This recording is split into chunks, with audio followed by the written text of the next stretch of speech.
and A's. Hi again, everybody. I'm Dwayne Kuiper. Alongside me is Mike Krukow. Well, look, we're towards the end of spring training. A lot of different things we can talk about, but we'll talk about a guy we've talked about a lot over the years, and that's Tim Lincecum, because he is starting for the Giants tonight. And Tim Lincecum will be making his 5th appearance in this Cactus League, and what has been unusual so far through spring is the consistency of his specialty pitches. The curveball, the slider, the split, they've all been fantastic, better than we've ever seen him before at this point in spring. So we'll watch him tonight. Also, we're deep into spring, and Bruce Bochy's still not quite sure of the first 4 spots in the lineup. So a lot still to be determined here in Scottsdale. What do you say we play a game? Absolutely. Hector Sanchez will catch. Buster Posey will be at first.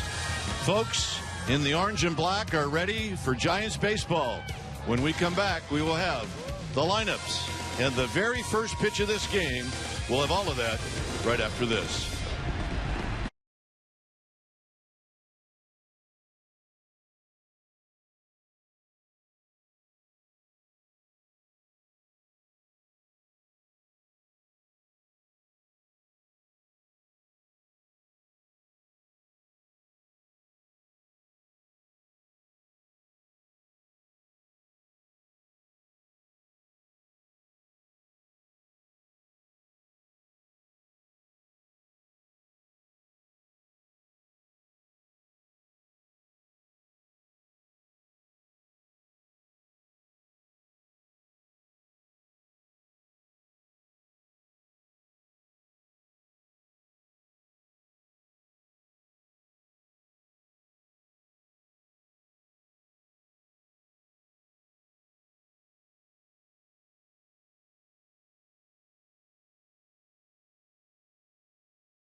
Beautiful sunset here in the desert as the Giants have taken the field. And we are going to take a look at Bob Melvin's lineup. And it'll go like this. It'll be Sam Fuld to lead things off, followed by Gentry and then Ben Zobrist.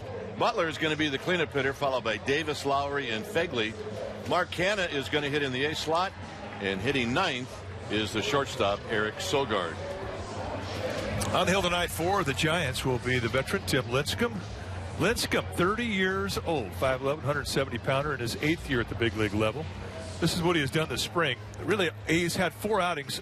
All but one of them have been fantastic. And the one time he didn't pitch well, he had some stiffness in his neck. It put him on the shelf for 10 days.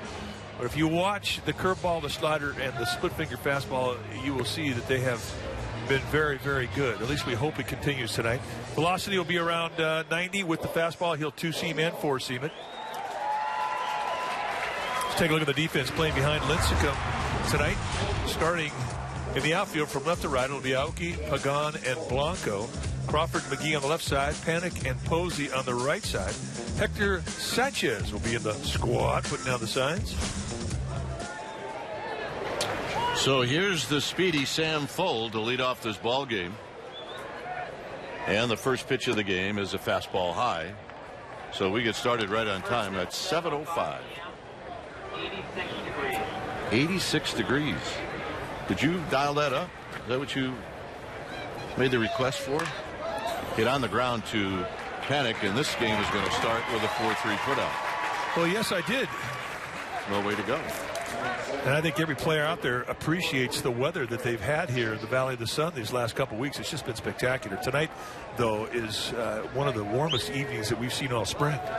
No wind whatsoever. The flag is blowing straight down out in left center. So there is carry from foul line to foul line here. But if you get it to hit the center field, they really have to get it to get out of here, even on a night where there's no wind. Here's Gentry. Gentry takes a high strike called by Doug Eddings. Gentry at 211 this spring. He's got 3 runs batted in.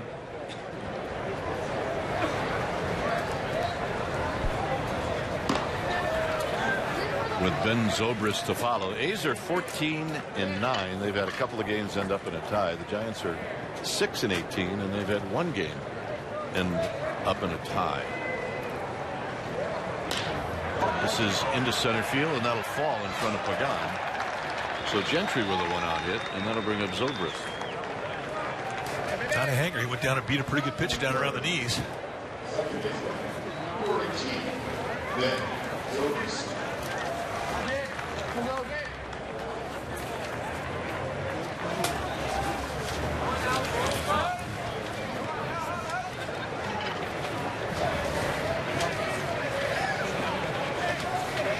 So Zobrist having a terrific spring. He's over 360. He's got 9 runs batted in. He's got a home run.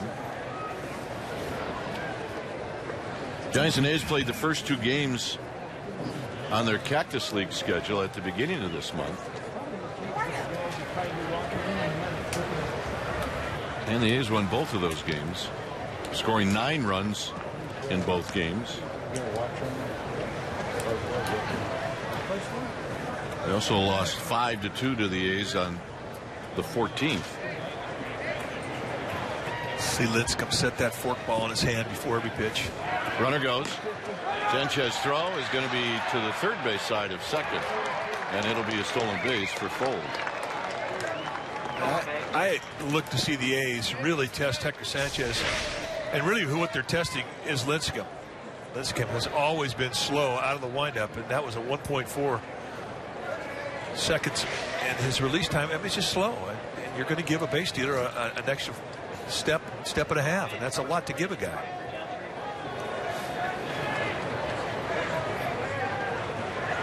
Zobrist takes a strike.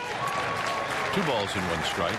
Good strike zone for both pitchers tonight. Doug Eddings, the plate umpire, is a low ball guy with a big zone, and he is a good breaking ball umpire. He stays on a pitch. He did not give up on a pitch. So a good umpire for Lincecum. Good pitch, 2-2. And that's the split. And if you notice, when you watch the flight of his off-speed stuff, the slider, the curveball, and the split, there's no hump in it. And that's the key. That's why he's been so consistent with those pitches since the very first time he's walked out there on the mound this spring. He said he threw more in the offseason than any other year.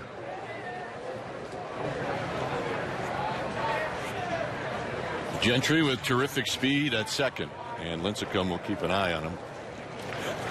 Just underway here in Scottsdale. We've got an absolute sellout crowd. Miller, Dreckman, and Buckminster. One of the umpires is not here, and we don't know which one. Got him. Boy, Zobrist knew it. Backed it up, came right back with another split, and you can't throw it in a better spot. And in a 2-strike protect mode, this is a bow walker. Grab some pine meat. And this is what the Giants have seen with Lincecum all spring. I mean, he has really controlled the low part of the strike zone with his specialty pitches. Here's Billy Butler.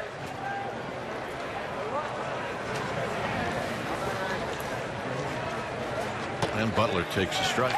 Butler hitting at .229 with 3 home runs, 7 driven in.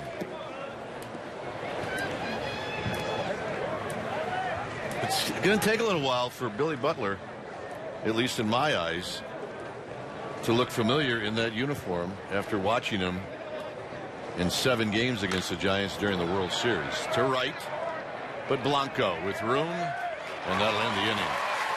So Lincecum pitches through a single and a stolen base. After 1/2 inning, A's nothing. Giants coming up. Toyotas.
No score as we head to the bottom of the first inning.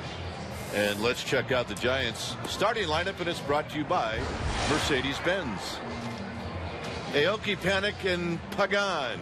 Those are your first 3. Buster Posey in the cleanup spot. Belt will hit 5th, and then it's Casey McGee in the 6th slot. Crawford, Sanchez, and Blanco will round out the bottom of the order.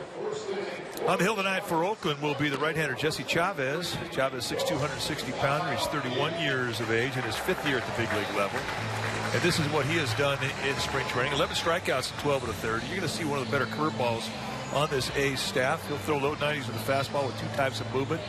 And he's got all 4 pitches, his slider, changeup. And really is one of the better swingmen in the game. He can start for you. He can pitch in the pen. Likes to work quick. Originally came up with the Pirates in 2008. He's played in Atlanta, Kansas City, Toronto, and he's found a home here in Oakland. And here's Nori Aoki to lead things off. And he will look at a strike. Aoki swinging the bat very well over the last week. Overall, just still hitting at .204 this spring.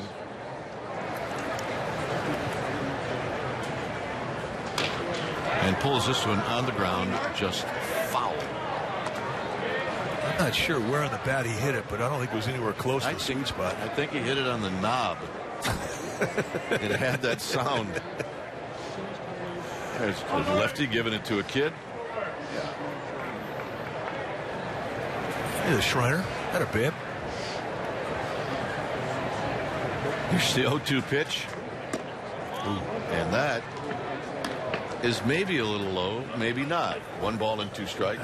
You know, we talk about Doug Eddings, the plate umpire. He hangs in there pretty good with off-speed stuff. That one, that may have been an inch too low. Close. I wouldn't take it again. Got him. Let's take a look at the defense that the Athletics will employ tonight.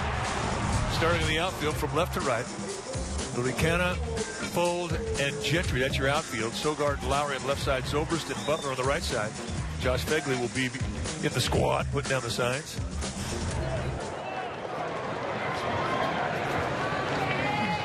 Here's Panic.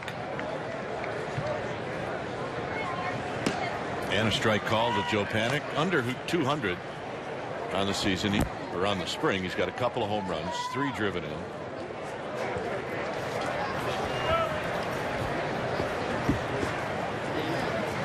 And off the end of the bat, soft line drive to Sogard. And that's out number 2. And here's Angel Pagan.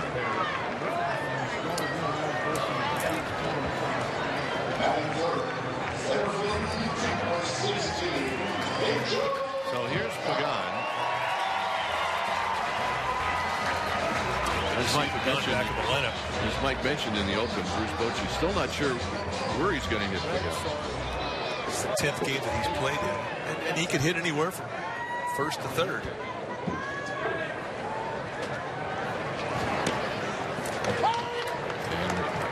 Might be right here. Chavez with a good pitch on the inside corner.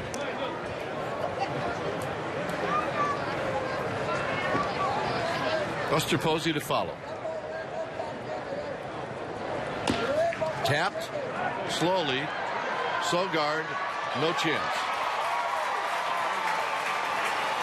His only chance to make this play is if he goes to the bare hand. Once he had to reach back across his body, and I think the bounce of the ball caused that to happen. I think he had every intention of trying to field it with the bare hand. And watch the hop of the ball come up, and he's got to reach across his body. And once he does this, it forces an exchange, glove hand to bare hand. And with Angel Pagan, you do not get much time. Beats it easily. So here's Buster Posey hitting at 231.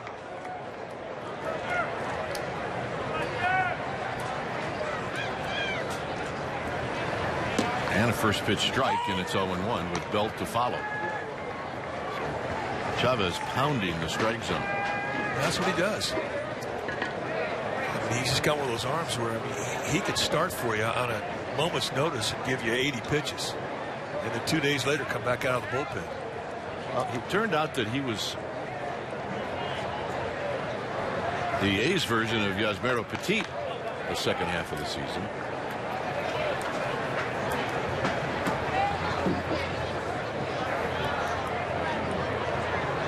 Pagan leaning, and they got him picked off. Butler to Sogard, and that'll end the inning. We played one here at Scottsdale Stadium. A beautiful night. It's 0-0.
No score, second inning. We've got Bruce Bochy down by the Giants dugout.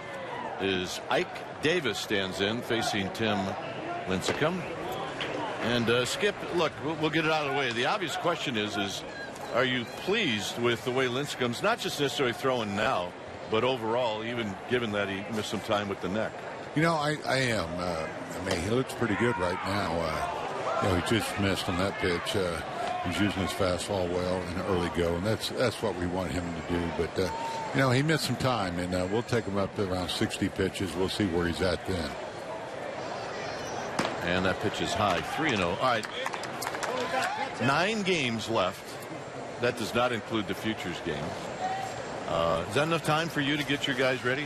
Yeah, I think so. I have a little bit more sense of comfort now that you know, we're getting some of these pitchers stretched out. I jinxed Timmy pretty good as he walks the first guy, but you know, Huddy went 6 innings yesterday. Baum's gone 6.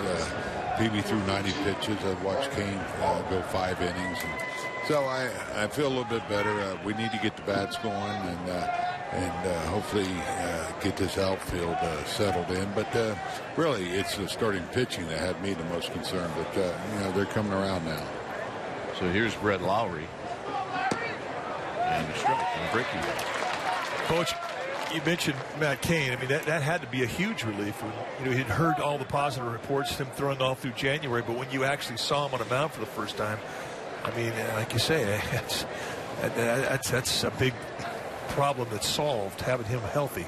Mike, I really didn't know what to expect when I saw him the first time here in camp, but he threw a lot of bullpens, and it was evident this kid's worked hard to get back on the mound. We've thrown him in the minor leagues. We're still a little bit in the rehab mold, and we want to monitor his work, his innings, and so we're really comfortable where he's at. He's pain-free. And that's what's important right now. And watching him throw, if you watch his delivery, his arm's back up to where it was when he was throwing the ball very well. So I feel really good. Knock on wood, he has no setbacks, and he'll be ready to go. It's really hard. It's hard for us, for the fans, when they see guys struggle in spring, and it's hard to explain to fans that none of this really counts. But from your standpoint, you just have to, I guess, look at guys and not so much look at the score or what their average is, just see if they're progressing. Right, and that was my point a few days ago. I mean, in the early go, I mean, we were getting pummeled. 10-2, 10-0, getting shut out, and it's not the result. It's how we play, how we look. And we weren't doing anything well on any facet of the game, but it's picked up everywhere. We're playing better defensively. We're pitching better. These bats are starting to come around. I see better at bats, hard to hit balls, and so it's getting better. And it's the old adage: you don't want to peak too early. Well, we certainly weren't doing that. I can trust me. And we better be in a good cutoff and relay situation here. That's Fegley with Davis on the move, and Crawford's going to eat it, and Lincecum gives up a double and an RBI. It's 1-0 Oakland. Yeah, it looked like he hung a slider changeup. It's hard to tell from this angle, but really it has picked up, so I do think we have time. Coach, talk about your lineup, because really you're pretty deep into spring training, and still you're uncertain as to how you're going to set it up. Right, Drew, and I'm not. Angel was down for a while, so it's hard to get a good look at him hitting third. I was talking to you guys earlier. I may put him back in the leadoff spot if we sputter here tonight, tomorrow. I may change it here the last 4 or 5 games and put Aoki maybe in that 7-hole. I'm still thinking about it. Who's going to be your 3-hole hitter? And you like to think, well, you've got that down already at this stage of the game. But with Angel being down, it was hard to get a good look at it. So we're still talking about it. The staff, myself, we'll have it down here next couple of days. This is Mark Canha with Fegley at second base. 1 out. And this is rolled foul. Is there any way, through your eyes, that spring training could be shortened? Oh, I think so. It's a grind for these guys. It really is. But it's part of getting ready. But we had 1 day off. We're out here every day, and so it's more for the pitchers. They always say that, but I think they're coming in better shape now than ever. These guys are throwing pins, and they used to come in spring training to get in shape and get ready, but it could be shortened up. But if you look here too, it's amazing. We're sold out here. It's a beautiful night. So, that's a good thing, I guess. And, it's a good time of year, but I think you could shorten it a little bit. By about 30 days? It's funny. You get here and you're glad to see everybody. You can't wait for the games to start. And, come on. You got to rush that. All right, we'll hold them at third. But, once you play a couple games and it's like, okay, let's get this season going. And but I will say, I'd like spring training being a little bit longer this spring to make sure the guys are ready, and it's evident we're not quite ready. So Canna with the base hit. Stopping at third is Fegley. Here's Eric Sogard. So Lincecum now in a strikeout situation with the A's leading 1-0. The top of the order, Sam Fold, is on deck. How's Affelt doing? How's Casilla doing? Those guys have struggled just a little bit.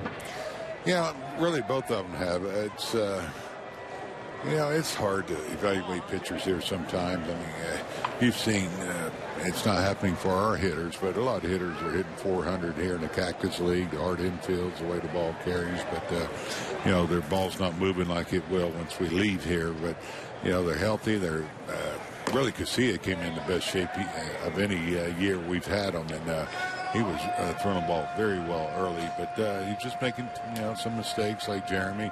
Jeremy made 2 mistakes last game and didn't get away with it. But still, you want to get that confidence, some momentum going here, and those are 2 key parts of our bullpen. Romo back. Romo threw great against Cleveland.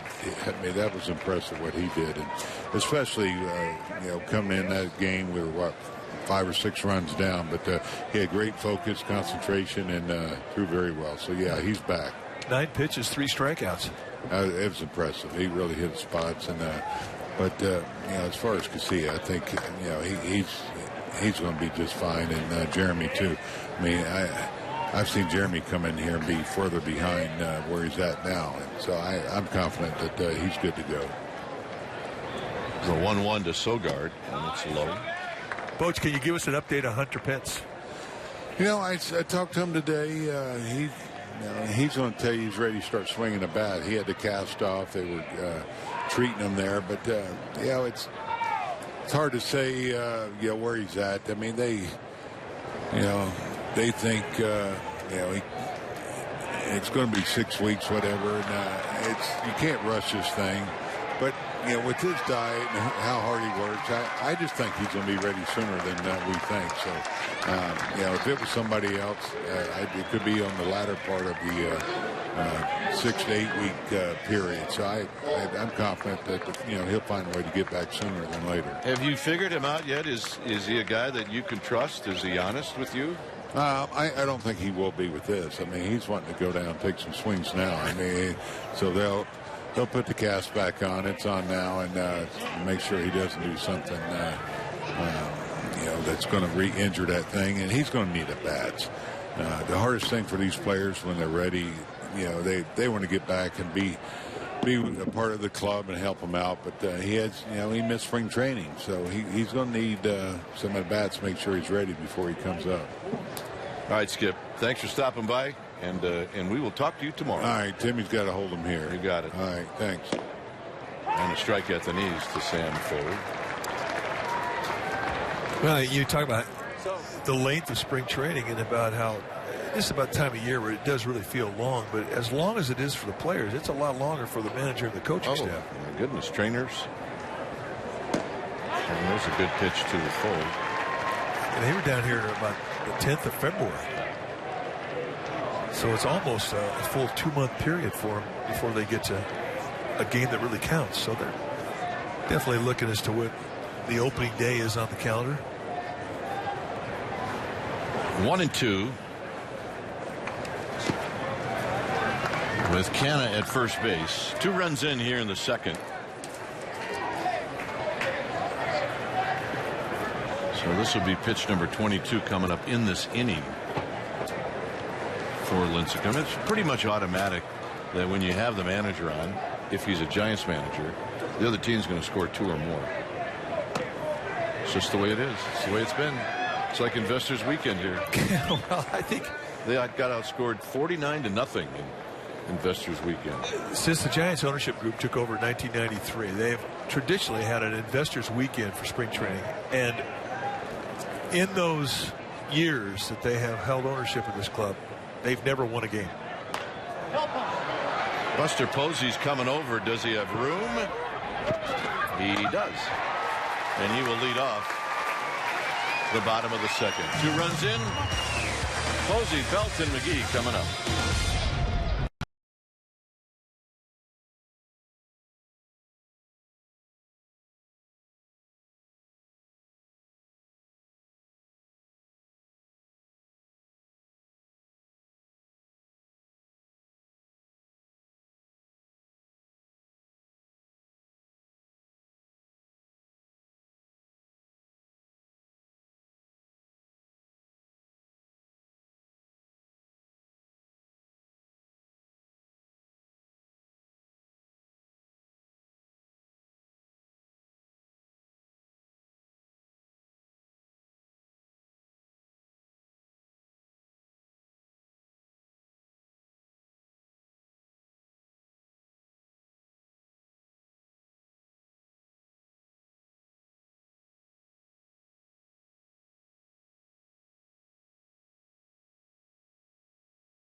April 14th, we honor Madison Bumgarner's historical 2014 postseason performance. The first 40,000 fans will receive a bobblehead commemorating Mad Bum's NLCS and World Series MVPs, courtesy of AAA. To purchase tickets, go to sfgiants.com/tickets.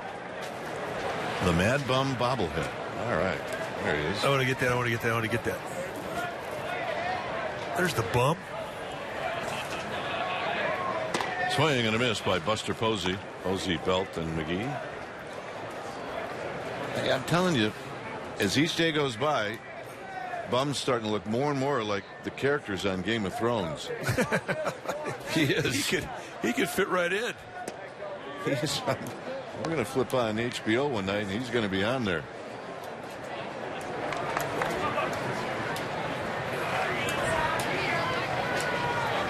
Chavez to Posey. Down the right field line. Fair foul. Fair ball. Gentry gets to it quickly, and Posey's got a leadoff double. That's a swing that maybe you can't teach. Just the way he has been throughout his career, when he really thinks that his swing is not where it should be, he thinks right field, he thinks inside out. That is his strength. Here he kind of fillets it down the right field line, a little slice job, but that front shoulder was solid, and that's what he's working on. So here's Belt.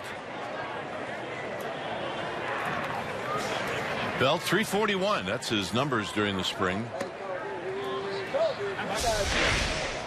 Could see that strong front shoulder as he plans to get that foot down early, and that hip and the hands just serve that ball to the right side of the field, and that's all he was trying to do. So many hitters today will correct themselves the same way. Belt on the ground. Butler misses off the glove of Zobrist. Posey with a wide turn. He'll put on the brakes. And the Giants have runners at the corners. I'm going to give him a hit. Oh, yeah, 100%. Really, Butler to the backhand just gets a little bit of leather on it, and it kind of, I think it changed the flight of the path of the ball just enough that it kind of surprised Zobrist. That's a hit you get when you're hot. Yep. There's McGee.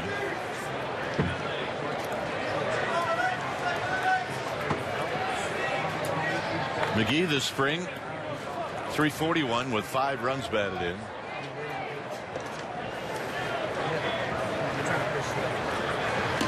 And he looks at a strike, and that hit the outside corner, and it's 0-1. Crawford on deck, then Sanchez and Blanco.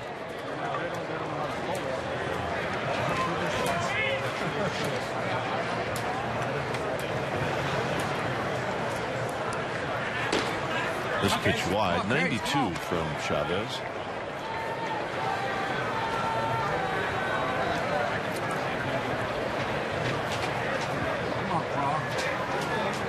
Pagan had a base hit in the first inning, an infield hit. So Posey's hit was hit number 2 as that pitch runs inside to Casey McGee. Pounded the lower part of that strike zone was saying they know that McGee will hit into a lot of double plays. He uses the middle of the diamond a lot. He is a contact hitter.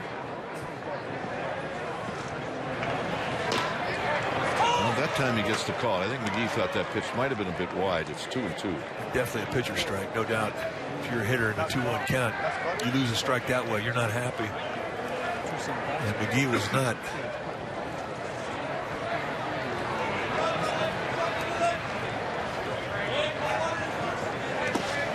And that 2-2 pitch in the dirt, it's a full count.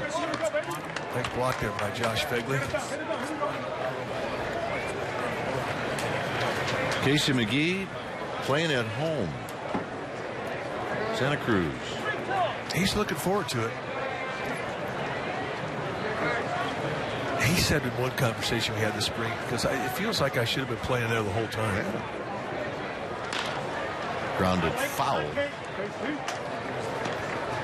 It was interesting, his story, and I'm not sure which one of our beat writers did a story on Casey McGee, but he talked about his journey to get where he's at right now, and he said, I just didn't think Japan was going to be part of that journey, and it turned out it was. And the walk, so they're loaded for Crawford. Well, Comcast Sportsnet, authentic opening day at AT Park. You can watch the Giants and D-backs at the ballpark. It's free. And you get free hot dogs for the first 5,000 fans. Free authentic fan foam fist for the first 3,000 fans. And the triplets are going to be there, the World Series trophies. So check it out. Comcast Sportsnet, authentic opening day at AT Park. Here's Crawford. Crawford. Yeah, the date on that is April 6th.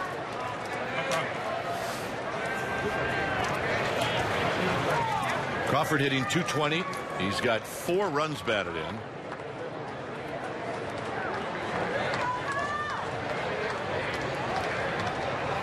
And he taps this one foul. It's 0-2. He led the Giants in postseason RBIs last year. He had 9. He led the Giants in batting practice today, too.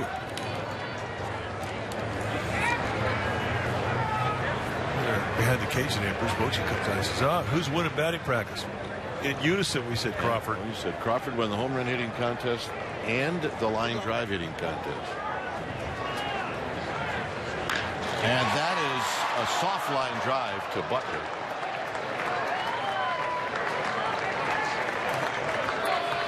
Well, Crawford just made it out with the bases loaded. He did not make it out with the bases loaded here. And this was turn off the volume in Pittsburgh. Well, that was a blackout, and everybody at that ballpark was wearing black. And it got deathly quiet when that ball went over the wall. And they never recovered. Here's Hector Sanchez. Yeah, that was an elimination game. Giants are either going to go home or go to Washington, D.C. Little did we know what was on the horizon.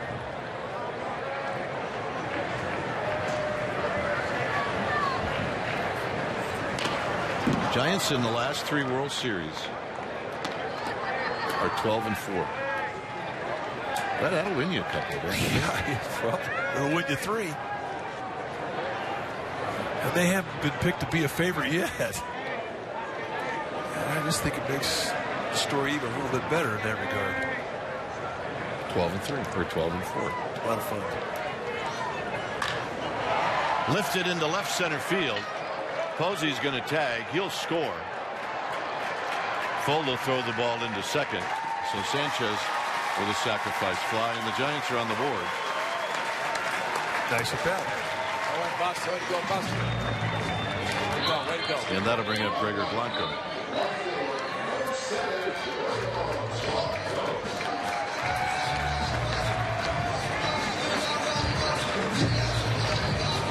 And a hero's welcome, as it should be. I mean, this is the time of spring you want to start seeing at-bats like that, situational ABs. Third, less than 2 outs, get that fly ball deep enough, score them, job well done.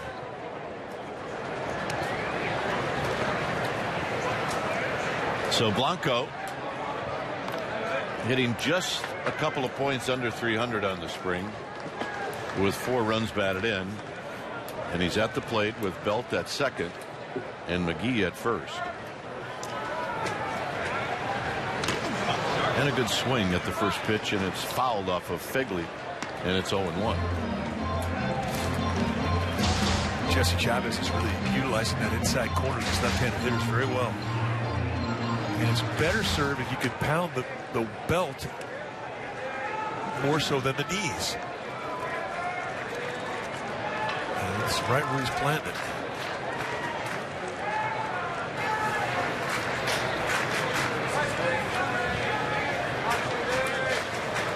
Top of the order. Norioki's on deck. Is the DH in this game. Belt the DH for the Giants, like Davis the DH for the A's. And Blanco rolls this one to Butler, and that'll end the inning. Chavez has to be pleased. Bases loaded, nobody out. He allows 1 run. 3rd inning coming up.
Witness history again as the Swinging Skirts LPGA Classic returns to Lake Merced. Come see the world's best golfers April 22nd. Go to swingingskirtslpgaclassic.com for tickets. 2-1 ball game here in Scottsdale. A's on top. Here's Gentry facing Tim Lincecum. And the first pitch is high. 1 ball and no strikes. It'll be Gentry, Zobrist, and Butler. Lincecum allowed 2 runs in the 2nd inning. Gentry singled against Lincecum in the 1st. Well, it started off with a 4-pitch walk to Ike Davis, and that put him in his stretch immediately in the 2nd inning. So this becomes a big pitch. Didn't want to walk a guy here to do the same thing in the 3rd. And a belt high strike.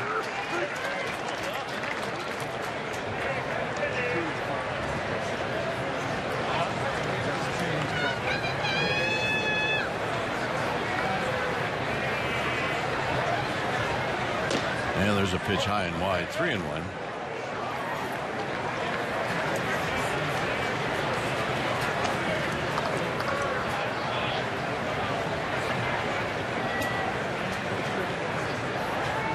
Zobrist on deck.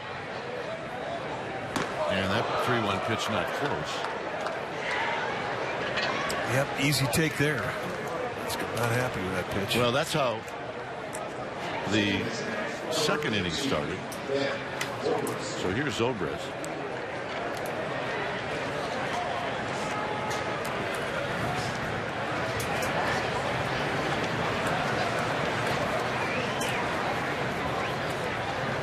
Zobrist struck out looking in the first inning. And he takes a strike. And it's been hard this offseason to try to acquire this guy, Ben Zobrist.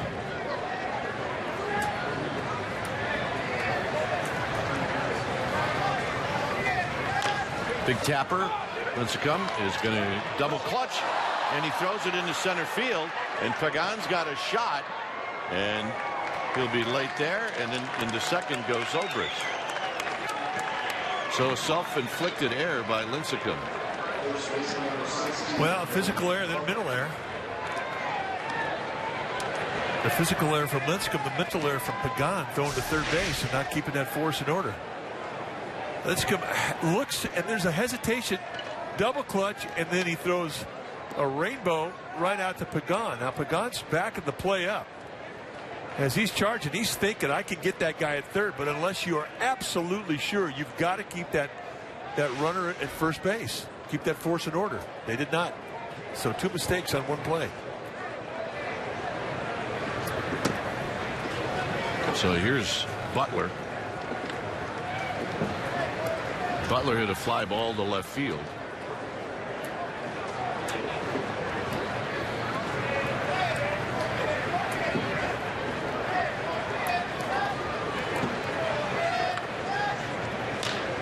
Down the left field line, hit well, and off the glove of Aoki. 2 runners are going to score for the A's. Crawford's throw is going to be late, and now the ball trickles away from Sanchez, and Butler moves to third.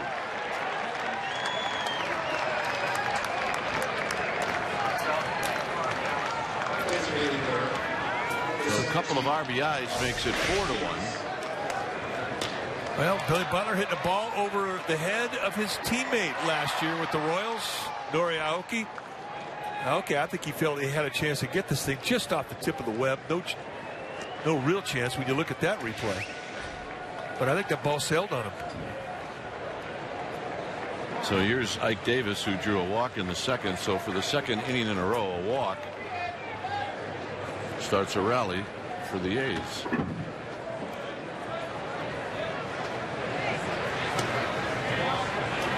And the first pitch to Davis is down low. A's 4, Giants 1 here in the third.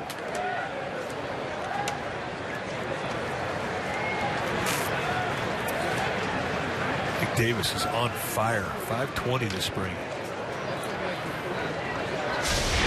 One more look at Aoki as he goes back on this ball, and this is where it starts to sail.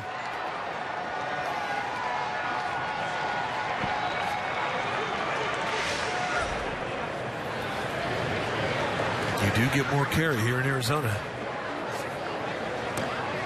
And Davis chases that good split, and it's 1-2. Ike Davis, we last saw him. He was with the Pirates last year. Came up with the Mets. And we really had him labeled as a dead pull hitter. But what he has done this spring with the A's is think the opposite way. Trying to use the whole field. Third strikeout for Lincecum. And here's Lowry. And the results for Ike Davis hitting 520 and the kind of spring that he's had have really gotten the A's excited.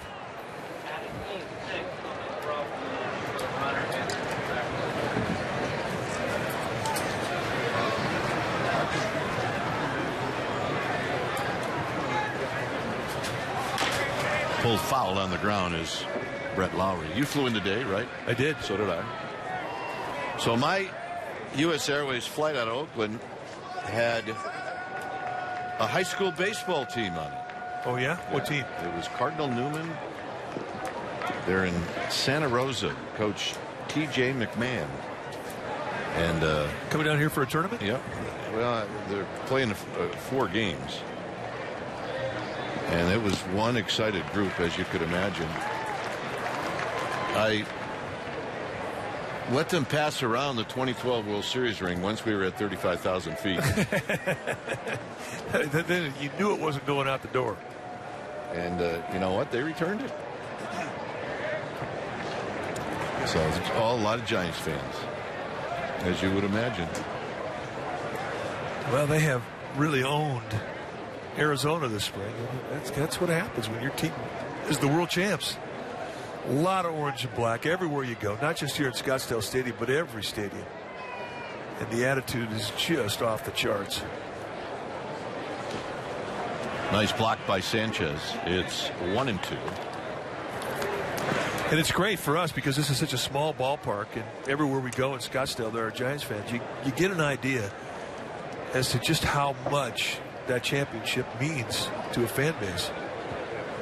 And it's just got better since 2010, 2012. And it's overwhelming.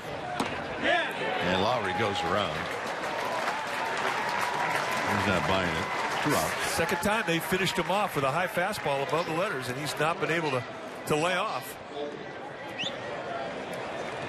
So here's Fegley. All right, did he go? High. Oh, yeah, he went. Gets that ball out of here. What are you talking about?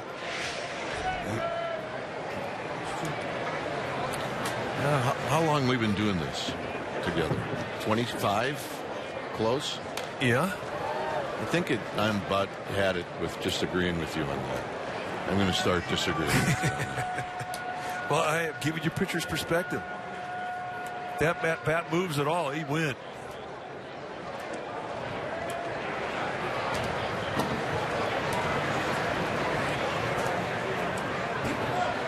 Oh, and 1 to Fegley. And that hit him.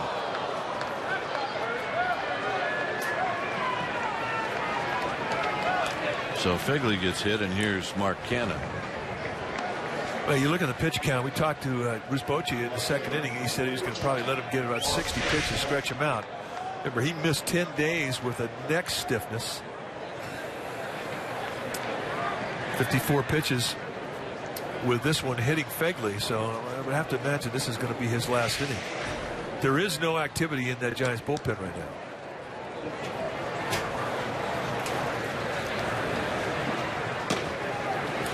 And a called strike. Curveball.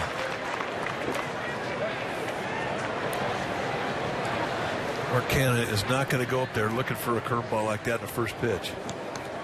Period.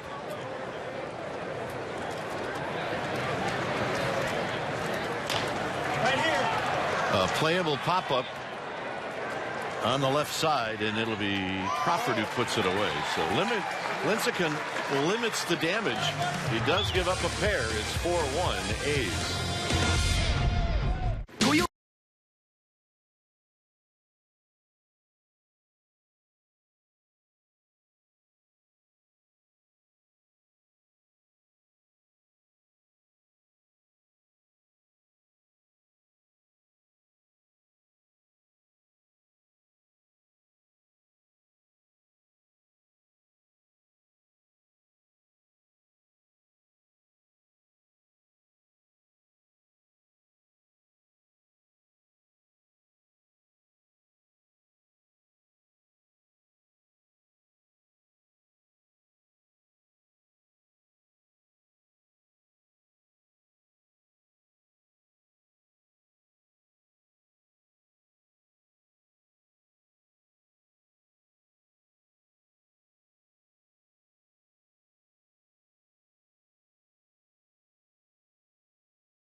team can host this exclusive event each season. It's the World Series Champions ring ceremony presented by Tiffany and Company. See the players, coaches, trainers, clubhouse staff, they're going to get their rings. And the first 40,000 fans, they're going to receive their own replica ring courtesy of AT&T. The ring ceremony. 5 other games include in the ring ceremony 6-pack. Visit sfgiants.com/mini-pack.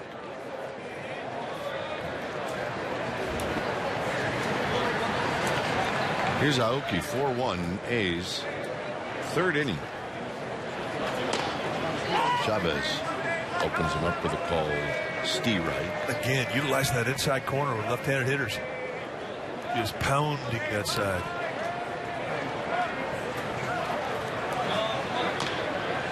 Aoki bounced out. Actually, he did not bounce out. He struck out swinging to open up the bottom of the first.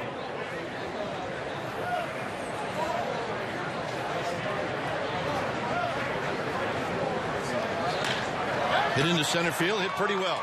On the move is Full. He's not going to get it. Aoki can run a little bit. He's going to hit the bag at second. He's going to head to third, and that's where he'll end up sliding with a leadoff triple. Well, Sam Fold was playing shallow and over towards the left center field gap. And a little bit of hang on this breaking ball from Chavez. And as that thing hovers around the belt, Aoki backspins it. And Fold, who has excellent coverage of that center field position, had no chance.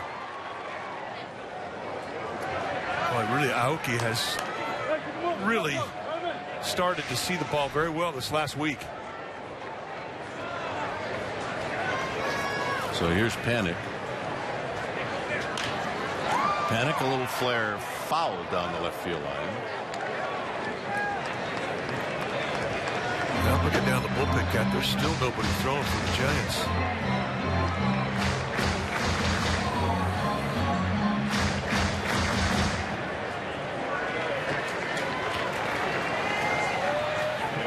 So Lincecum may come out and get some more. Could that be up to him? Yeah, I think in a frustrating night, you want to kind of extend out. He's had a lot of time in the stretch, though, so I don't know. He does have the rubber arm on the team, right? He does. I mean, we're talking about Jesse Chavez having that ability to have the rubber arm and extend pitch count. Lincecum, same guy. I mean, we've seen him do it. Panic tried to pull the trigger. He takes it. It's 2-2. I think Lincecum's first no-hitter a couple years ago against San Diego, I think the pitch count was like 149 or something. It was way up there. Most pitches thrown in the game by any big leaguer that year in either league. Tapped right back to Chavez, and he throws him out.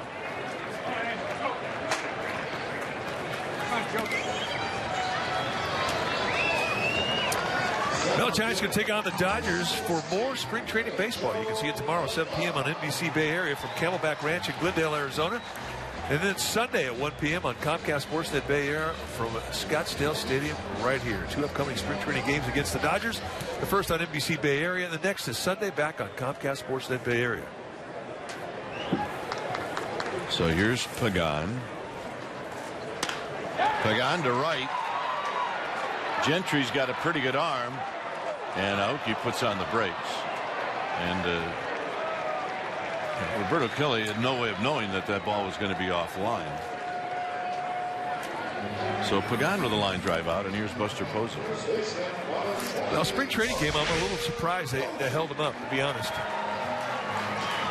He was back there, and then all of a sudden, I think he may have stopped himself. He saw this ball coming in, and something that an experienced base runner knows just by seeing the ball out of the hand of an outfielder. So here's Buster Posey. So you mentioned the 148 or 149 that Lincecum threw. Correct? Yep. So how does it compare to Juan Marichal's 225 pitches he threw in that 16-inning game. 227. That is something we'll never see again. The game we're talking about is the 16-inning game that he faced off against Warren Spahn. Now, at that time, Marichal was 22, I believe, and Spahn, I think, was 41. 50 maybe. 2 complete games, 16 innings, over 200 pitches. Well, as the story goes, Marichal went to Willie Mays, who was going to hit in the bottom of the 16th, and said, look, I don't have anything left. You need to hit one out. And Mays did. He just had to be asked.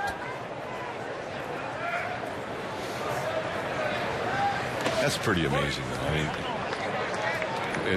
we have the box score to that game. It has to be one of the most unique games ever played, ever. Well, and the fact there are a lot of Hall of Famers in that game, but the 3 principals, of course, the 2 pitchers, Warren Spahn, Hall of Fame left-hander, and then Juan Marichal, Hall of Fame right-hander, and then the swing of the bat that decided it was off the bat of possibly the greatest player ever, Willie Mays, Hall of Famer. Hank Aaron, Eddie Matthews, Willie McCovey. There's a room full. Just those guys, they got their own room. Perry was on that team. I think Cepeda was on that club too. Posey fouls this into the parking lot.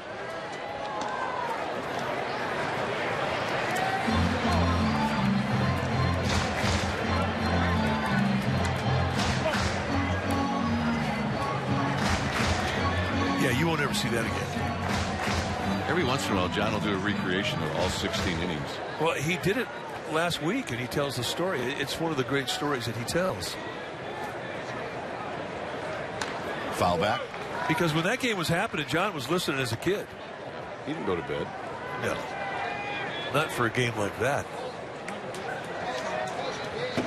But I'll never forget the first time you showed me the box score, and I had never seen it before.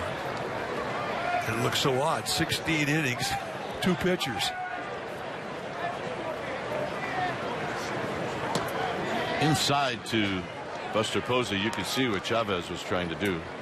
He thought he had that inside part of the plate. It's 3 balls and 2 strikes with Belt to follow. A leadoff triple for Aoki, and he's still at third with 2 outs.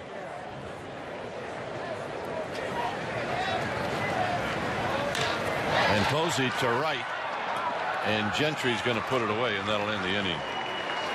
Through 3, A's 4, Giants 1. Bruce.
Four 4-1 A's. Lincecum back out to face Eric Sogard here in the 4th inning from a sold-out Scottsdale Stadium, and Sogard takes a called strike.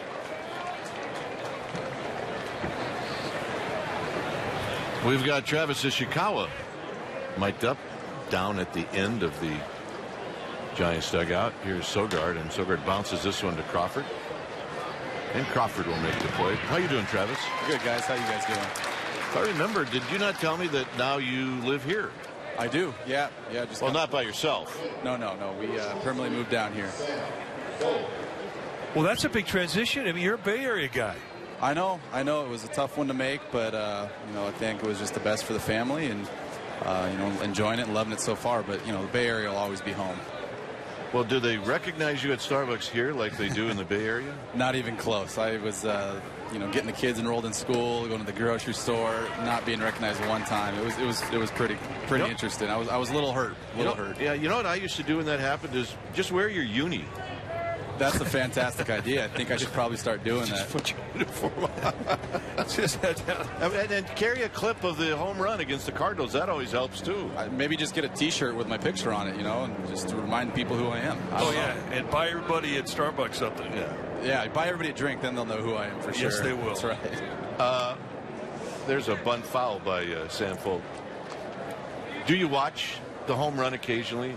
I haven't watched it a ton. Like I said, I've watched it probably 200 times the night that it happened, only because I had to try to prove to myself that it was really me that it happened to. It was a kind of an out-of-body experience, but there's probably about a handful, maybe 5-6 times this offseason where I was on TV or I was going through the T-bow trying to clean up some stuff, and it came across us. I was like, all right, we'll watch it right here. We'll see how this looks again. So when you watched it the 200 times, did you then try to figure out what the heck those guys were doing on the field? No, yeah. First, I was just trying to figure out who it was that I was trying to avoid between second and third. I found out the culprit was Jake. Didn't know it was him until after I'd seen the replay. But again, he had told me before that inning started. He's like, "Hey, you're going to win us this ball game," and I think he was just super excited that his prediction came true, and he didn't care whether it was over the fence or not. Either that, or we find out he's half blind. That's probably the case, the one that he'll go with. But I think he's probably going for that free Starbucks. That's probably what he's trying to do. Well, tell us about your camp. How are you seeing the ball right now? I feel good. I feel really good. The numbers won't show it. A lot of hard hit outs right at guys right now. But if the season started today, I would feel good and ready for the games to get going. Swinging a foul back. It's 1-2. Are you looking forward to that first at bat of the year? To step in that batter's box where you made one of the greatest moments in Giants history and in baseball history. Is it going to feel fun to get back in the box and try it again? I think so. I mean, whether you're a rookie or you've been in the league for 20 years, that first at bat on opening day or whenever it is, you get those butterflies. It never goes away. It's always exciting for sure. All right, Travis. Next cup of coffee's on us. Thanks for stopping by. 4-1 A's.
Francisco Giants. It may not be reproduced or retransmitted in any form, and the accounts and descriptions of this game may not be disseminated without the express written consent of San Francisco Baseball Associates, LLC. A 4-1 lead for the A's here in the bottom of the fourth. Belt, McGee, Crawford to face Jesse Chavez. And the overshift, and Belt's going to try to bunt his way on, and it's no balls and 1 strike.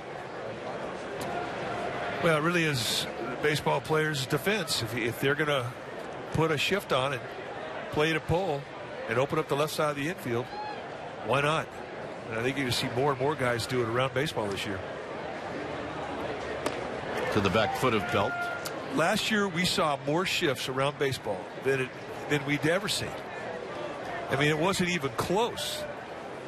And I think this year you're going to see guys react the way that Belt just did on this first pitch of this at bat, try and bunt. Well, it's like anything else. And baseball has a way of trying some things, and if they work, then you know what? There's going to be adjustments that are going to be made. Well, look, I know Belt has power, and you want him to swing the bat because he may run into one. But look, if you're starting off an inning, and they're giving you a lead runner on to start an inning, put that pitcher in the stretch right off the bat for free, take it.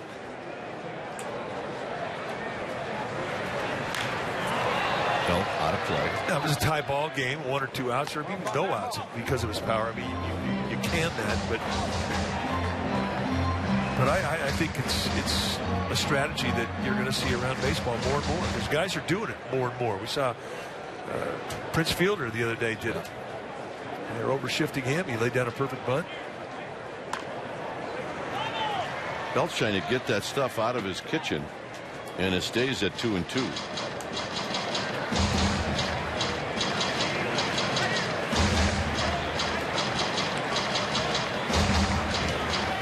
2 balls, 2 strikes, 4-1 A's.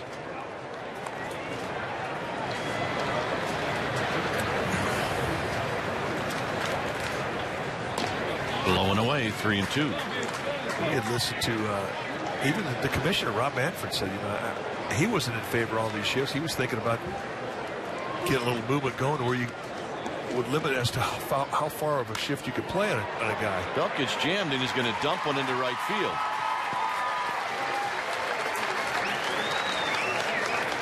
Belt is now 2 for 2. Stay up to date on everything Giants with CSNBarea.com's insider Alex Pavlovich. Follow Alex on Twitter at Alex Pavlovich. Log on to CSNBarea.com all season long to read Alex's news and notes on the San Francisco Giants. Alex, good writer. Yeah, he's good. He works hard. Here's McGee, who drew a walk in the second. And it's 0-1. A lot of 0-1s with Chavez. But you know, when Rob Manfred came out there and said that, I was opposed to it. I don't think you should ever limit what a team can do defensively. I just don't think you should do that. I think you're rewarding a guy who's one-dimensional.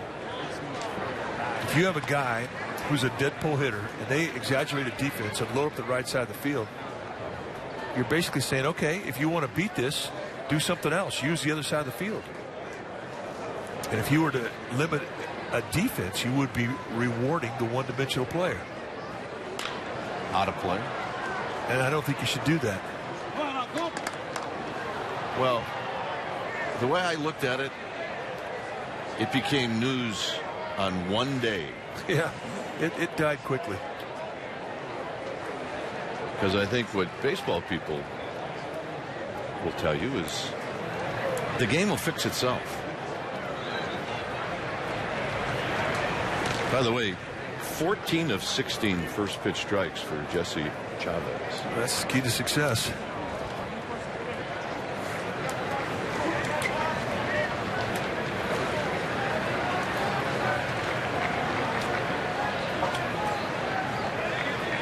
Breaking ball down low. And if you're the pitching coach, Kurt Young, you have to be very excited about that. I mean, that's stressed in every camp this time of year. And it's stressed all during the season at every level. Strike one. Mix that first pitch, strike one, but have command of that strike zone. Get on top of a hitter quickly. Tap slowly to third. Lowry's going to throw on the run, and Butler cannot hang on to it. This should be an error on Butler. But instead, it's going to be Lowry. You know, Lowry's not going to say much about it here in spring training, but if this is a regular season game, you would see a PR guy immediately head over to the official scorer's desk and plead a case. But this is a real short hop. It's a small short hop, and one that a big league first baseman would say that he should make most of the time. And it just sort of rattled around the backhand, and I think the wrong guy got the air. I agree with you. Here's Crawford.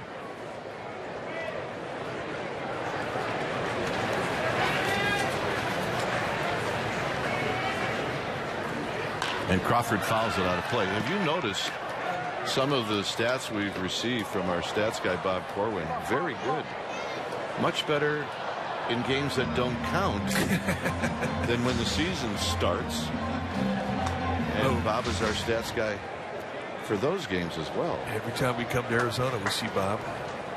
So you're saying he saves his best stuff for spring training? Yeah, games that don't count. Great. April 6th, that'd be very interesting. There's a pitch down low to Crawford. Well, he keeps the same stats. He just puts in new names. Oh, you're right.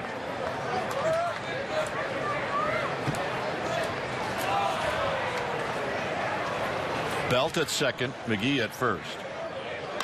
Crawford drives one to right. Gentry back, looking up off the very top of the wall. Belt is going to score. McGee to third. Crawford with a long single, and it's 4-2. Now, we talked about the batting practice that Brandon Crawford had. I mean, he really was putting on a show.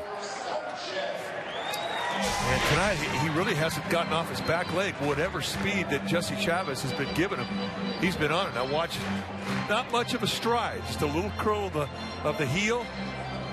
Head stays very still, and he almost knocks it out of here, ties it up. Good at bat. Off the crack of the bat, you're not thinking single on this one. So here's Hector Sanchez. The scoreboard here at the park has the A's leading 5-2. Tap foul. Now they've changed it to the correct score. 4-2. There it is, 4-2. Well, that's better than 5-2. I think the fourth inning is the winner of the fantasy scoreboard. Comes in and does the fourth. So they have a rookie doing the scoreboard? Well, the operators win a contest.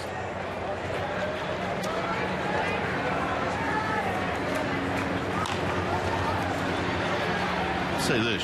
Chavez likes to pitch those left-handed hitters in. Yeah, he's been doing it this whole game.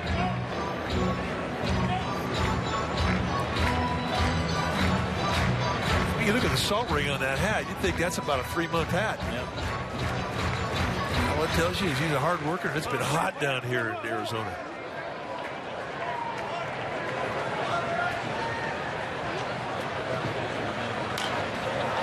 Sanchez out of play, over the roof, and it remains 0-2.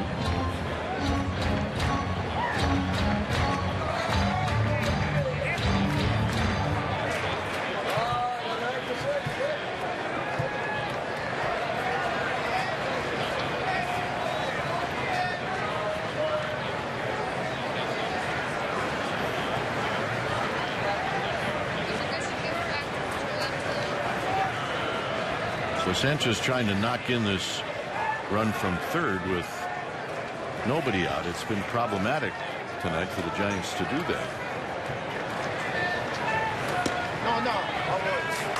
You know what I'm looking at every day? This is the time of year when the transaction sheet really fills up around baseball, Arizona, Florida. Guys getting sent down, guys getting released. And for the next week and a half, I think it's the toughest time of the year for a manager.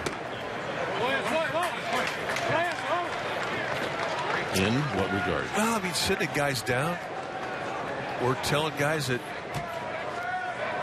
you're released. I mean, that's not an easy discussion to make. I think it would be the one thing if I was a manager that I would not look forward to.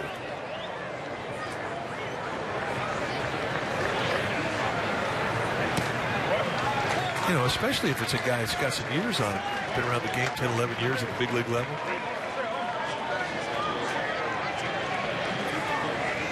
One of Mike's old teammates, Bob Melvin.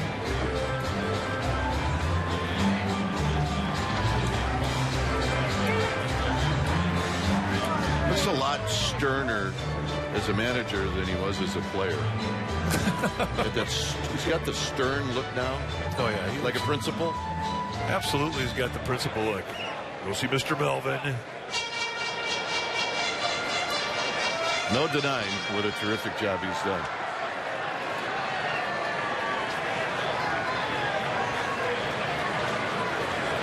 Will Crawford go? He does. And Sanchez drives into right, and that's a hit. Coming in to score is McGee, and it's now 4-3 with Crawford moving over to third. Two nice at bats tonight for Hector Sanchez with really the same situation. Runner at third base, less than 2 outs. Here he gets a chance to do it with nobody out.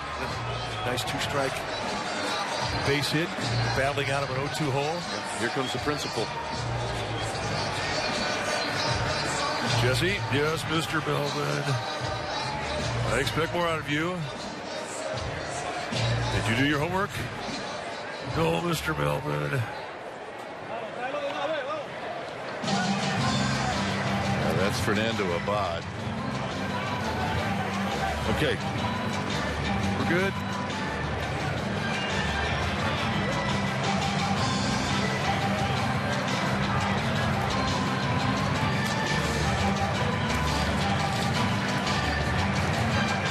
That we have a break in the action. Badgers. You were pretty psyched today. A native of Wisconsin.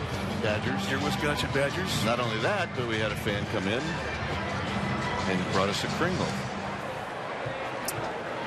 You need to explain what a Kringle is. No, I don't. People know what a Kringle is. No, you need to explain. Allison from Walnut Creek.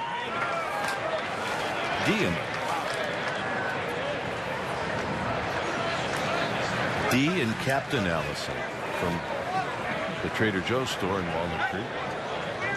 Very nice. Kringle is a pastry, and it is heavenly. Hit on the ground sharply. Zobrist, Sogard, Butler, double play. Run comes in. Game time. Nice going, nice going. Hey, that's where you go first and third, bro.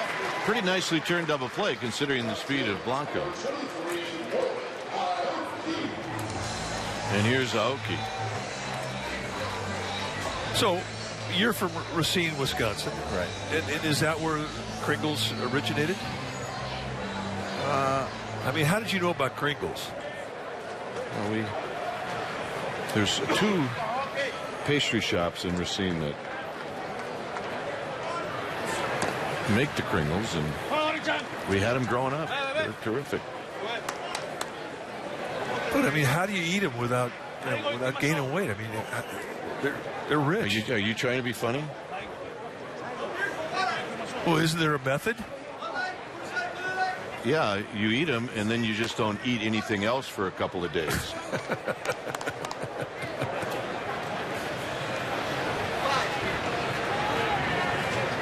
It's worth 2 balls and no strikes. It's worth it. Aoki chases that pitch down and in. It's 2-1. See, I see a guy take a swing like that in a 2-0 count in spring training. I think he's setting him up. Well, I don't think I would pitch this guy down and in. Because he's kind of coming out of the box anyway. Certainly not anything off speed down and in. 3-1. Umpire's been eating Kringles.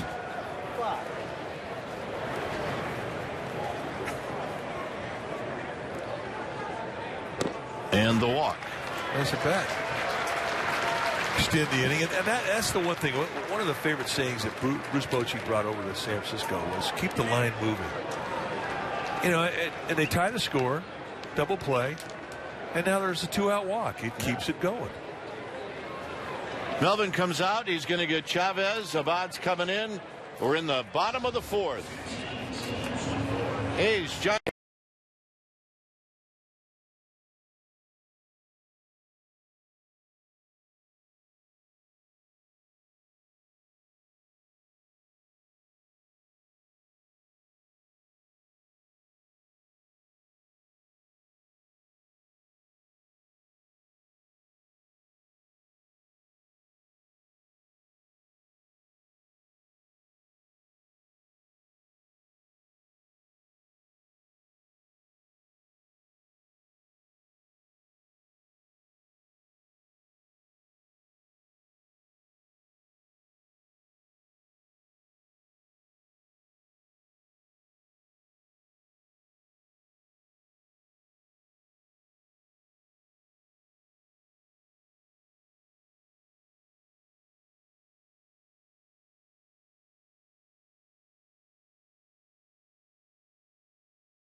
Giants Baseball on Comcast Sportsnet Bay Area is brought to you by the law offices of Stephen Moskowitz. Aggressive, accessible, experienced tax lawyers. Call Moskowitz LLP at 888-TAX-DEAL.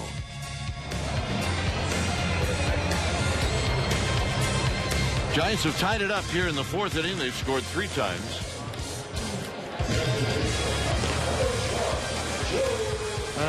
Kryptonite for my partner. Oh, yeah.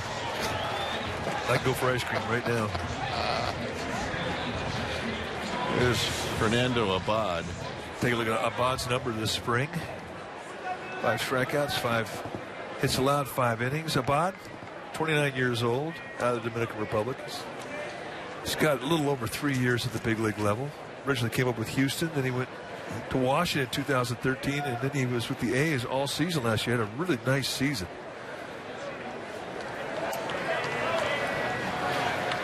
And here's young Joe Panik. And the fastball is high to Panik.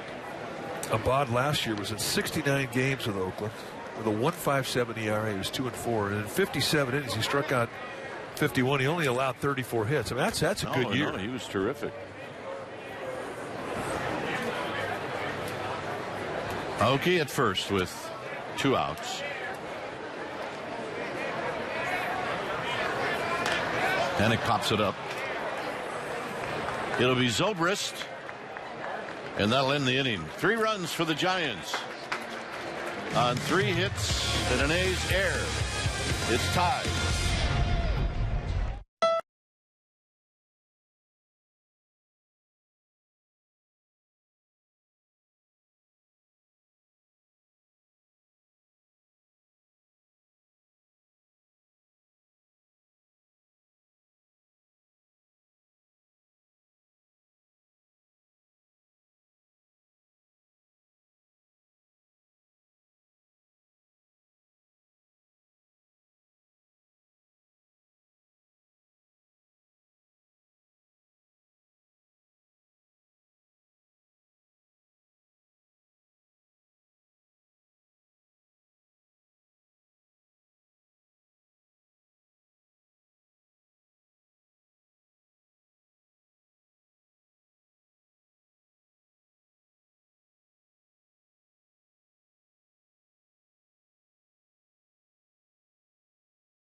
Tim Lincecum back on the mound. It's a 4-4 game here in the 5th.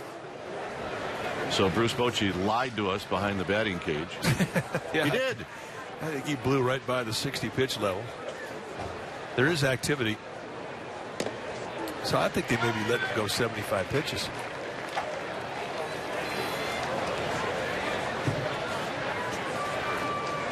Maybe he wasn't speaking in specific terms. 0-2 now to Zobrist. 5 strikeouts on the night for Lincecum. And really the 2 blemishes have been the leadoff walks in the 2nd and 3rd innings. Both those runners scored, and they led to an inning. The A's scored 2 in the 2nd, 2 in the 3rd. Yep. 70 pitches now for Lincecum.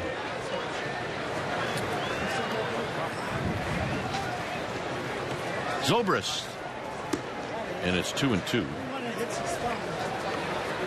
Zobrist hit a ball back to Lincecum in the 3rd inning with a runner at first. Lincecum was a high chopper, gloved it, turned around, and threw it into center field.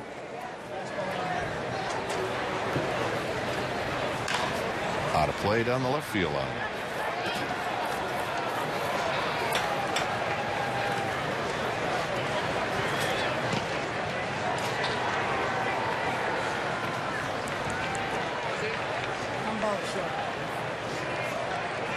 Butler to follow.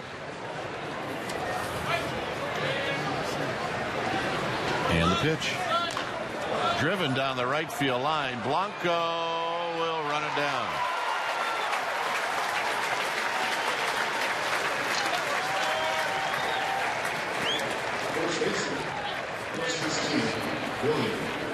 SFG Productions brings you the special spring training edition of Inside the Clubhouse, the official Giants TV show. The latest episode is called Defy the Odds. Follows the players around the country as they begin their journey as defending world champions. Inside the Clubhouse, Defy the Odds will be airing throughout April on CSN Bay Area. You can watch the full episode on demand at sfgiants.com/ITC starting Monday, March 30th at 9 a.m.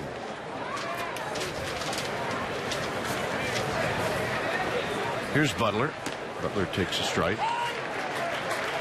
Butler doubled over the head of Aoki in the 3rd inning, and it knocked in a couple of runs.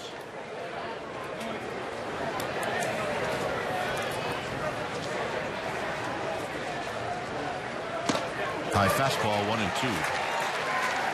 Go right back up that same ladder above the hands, inside corner. It's the one thing through the slumping times of Lincecum, when he was not able to command that fastball, he was not able to back up a good location. Throw a fastball above the hands, you get a swing through strike, you want to go back up to it, and it was real hard for him to do that with the fastball.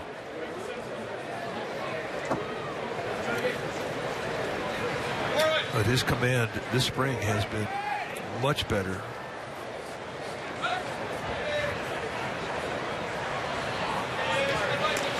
And Butler tries to hold up. He cannot. 2 down, strikeout number 6 for Lincecum.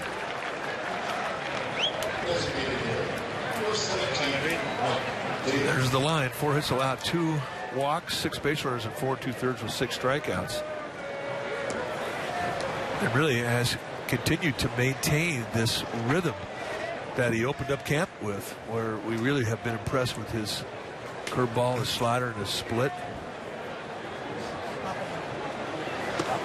You know what I watched today on the plane? I watched on my iPad Game 1 of the 2010 World Series against the Rangers.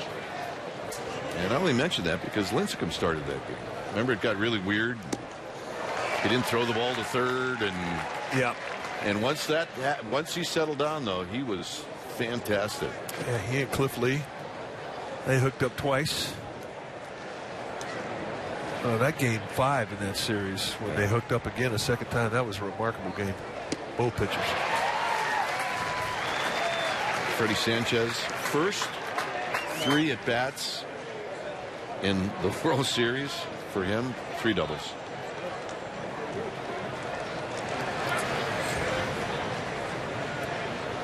One-two pitch. out of play. Bernie Sanchez lives down here with his family in Arizona. He had everything to do with that Giants World Championship in 2010. He really did. A lot of great veteran presence. Pat Burrell, Aubrey Huff, Edgar Renteria. Uribe hit a big home run in that game. The fun part of watching that was just how electric the crowd was. It's 3-2 now to Ike Davis.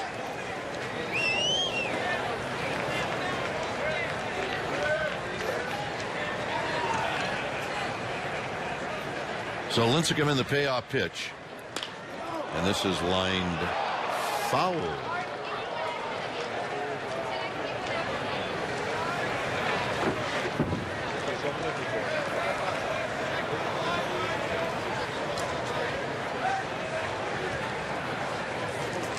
Got a man making a play. Yeah, well, the guard did, and then he handed it to that guy.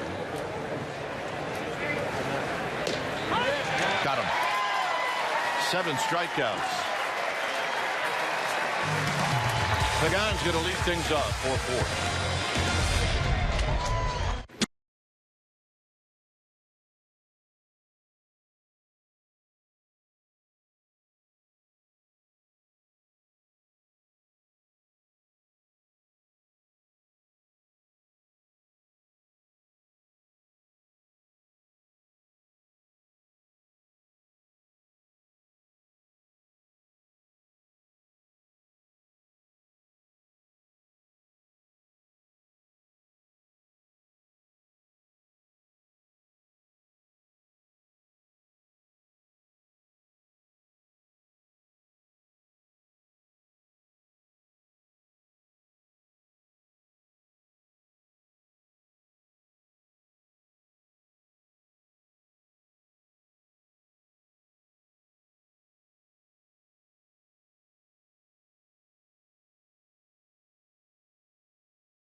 Passed away, and it was Nick Peters. Nick Peters taking his last road trip, and he will be missed. He was really a good guy. Well, and remember when we played, the beat writers went on the plane, and you really got to know him well. And Nick was a guy you could really trust. He was a pro, absolute pro. He and his wife Lise, wonderful people.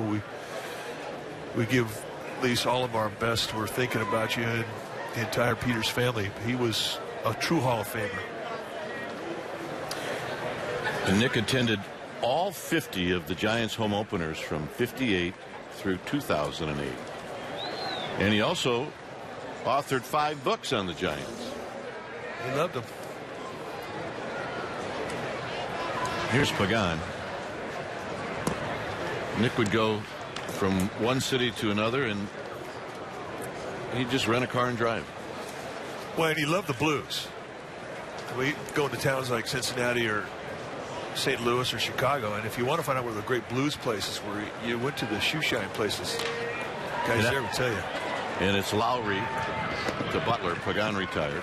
So I was always pretty psyched when I got a new blues place to go check it out. Some dive, some raunchy part of St. Louis or Chicago or Cincinnati, or whatever. And I'd show up there, I'd walk in, and there by himself was Nick Peters sitting there just jamming with whatever blues group was up there, and we'd laugh about it. So here's Buster Posey, a double and a line drive to right. And he takes a belt-high fastball for a strike. And if Nick ever gave you a recommendation to go to a club, go. Yeah, he never went over, did he? No. It was going to be legit. Abad to Posey, and it's down low. And that's the one big difference with the riders of today's generation of player is they don't ride on the team planes anymore. They haven't done that for 25 years. Well, in my days with Cleveland, I can still hear on the plane the typewriter of the beat writers as they're writing or typing their story as you're trying to catch a nap.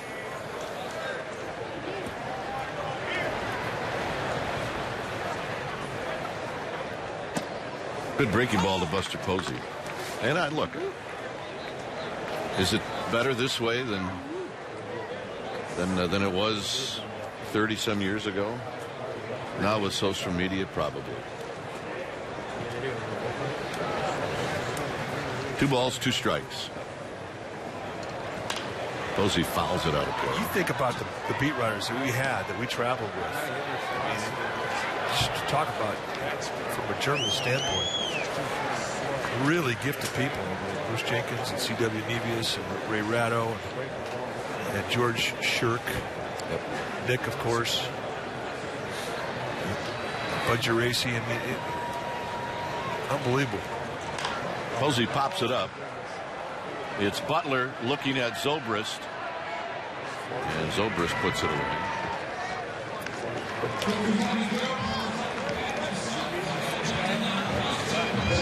So here's Belt.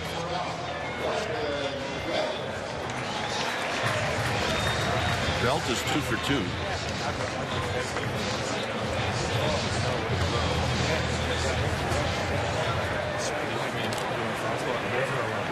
Couple of singles for Belt. The last single he had opened up the 4th inning, and he eventually scored. And a curveball for a strike. Who else used to ride with us? Tim Kuhn? Yep.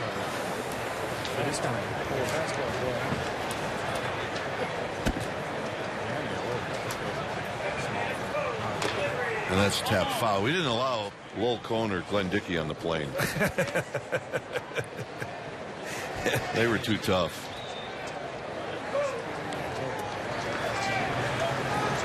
They were tough. Very likable now. But good. I mean,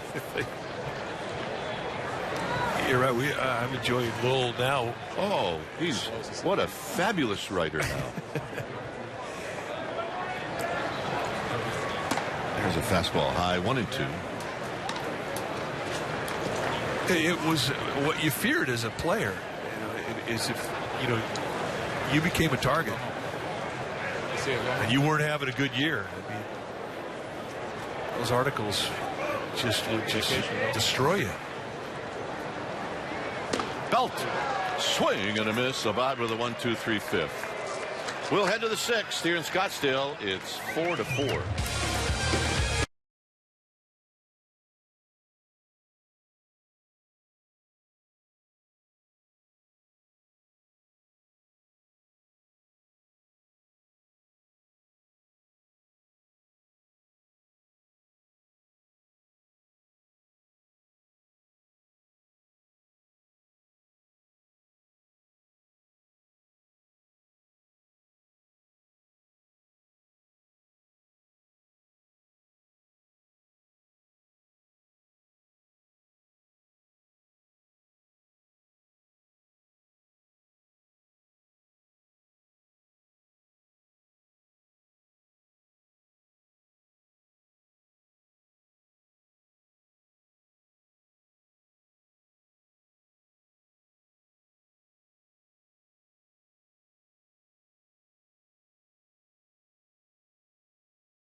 first homestand in 2015 season.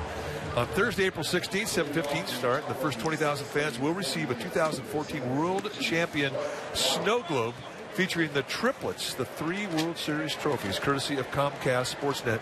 To purchase tickets, go to sfgiants.com/tickets. Yep. She's got her uni on, having fun at the yard. You think she knows the score? Oh, absolutely. Kidding me? She's got a room key. All right, I'll use the old line I use on you all the time. Looked like you walking out of the bar last night. Curtis Parks, the new pitcher for the Giants. It's an old tired line, but it's worth a chuckle once in a while. Parks, a hard thrower. Got a good fastball that goes mid and upper 90s. Out of Merced.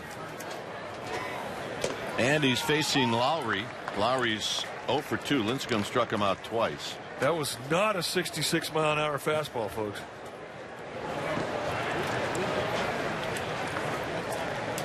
Here I'm telling everybody he's mid-90s guy, and all of a sudden the first thing goes up there says 66 with a fastball.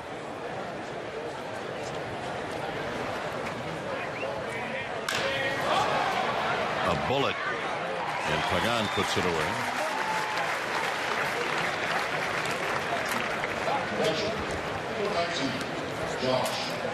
Here's Josh Fegley.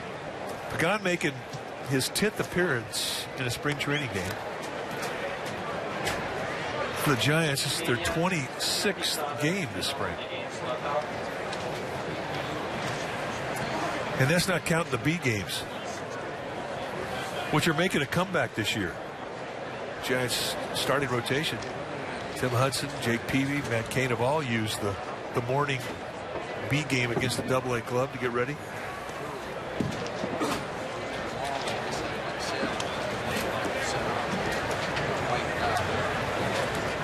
One 1-0 to Fegley. 4-4 ball game here in the 6th inning.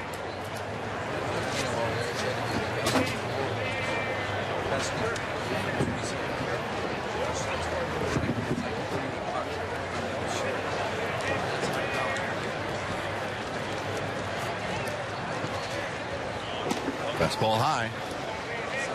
I love the B games. That was a great way to just get your work in and take a hike. For Matt Cain, it became a necessity because he's coming back from 2 surgeries in the offseason. Well, actually, one he had during the season last year, removing bone chips from his elbow. Then he had one later on in the year, getting bone chips out of his ankle. So the Giants wanted to put him into a controlled environment.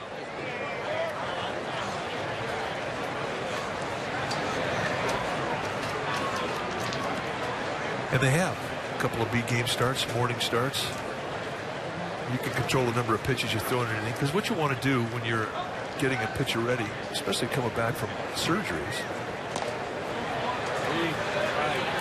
as Fegley takes a walk, is you want to have a pitch, a certain amount of pitches, and then sit down, cool off, watch another guy pitch, then get back up, crank it back up, and do that a number of times. Now, you're increasing the pitch count, but you're also increasing the ability to crank it back up and restart it. Dave Righetti, the Giants pitching coach.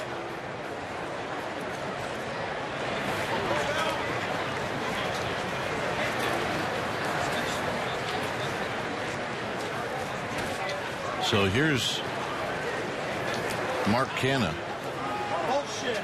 For Righetti's 16th year at the helm of the Giants pitching core.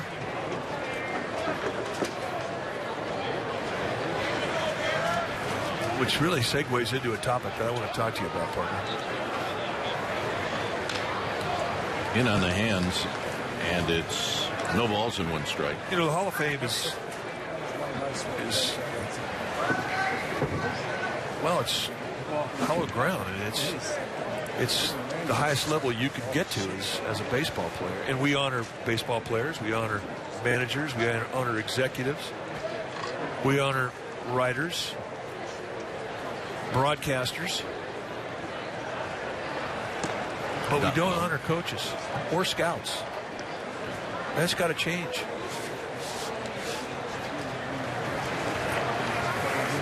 I'm I mean, there have been coaches who've had Hall of Fame careers,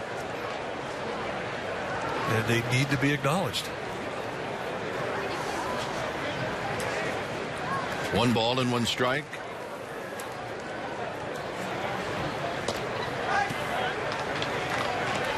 So Parch now working himself into some trouble. A 1-out walk, and it's 2-1 to Mark Canha. And I think Dave Righetti is one of those guys that should be recognized in that regard. I think he's done that type of job throughout his career.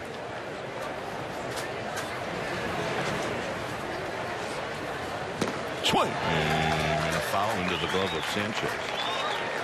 You know, we talk about sabermetrics and how the game has changed because of the statistics that now engulf a decision by a general manager and his staff. But this game is always going to be built on scouts. And scouts have to be recognized for their contribution to this game.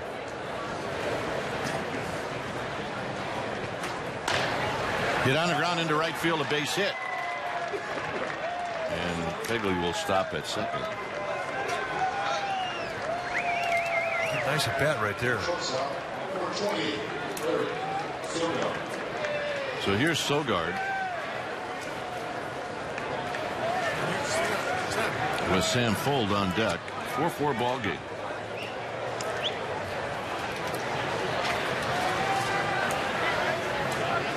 Sogard a sacrifice fly and a bouncing ball to Crawford.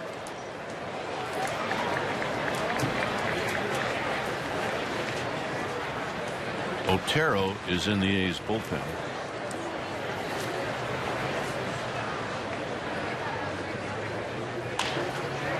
A little flare down the left field line. Foul.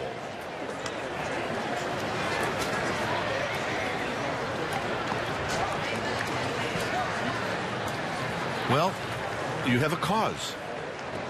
So I'll back you 100%. Well, and we'll just make it to Mike Krukow Hall of Fame for coaches and scouts. Perfect. Yeah, we got to start putting guys in there. Well, I know you feel the same way I do.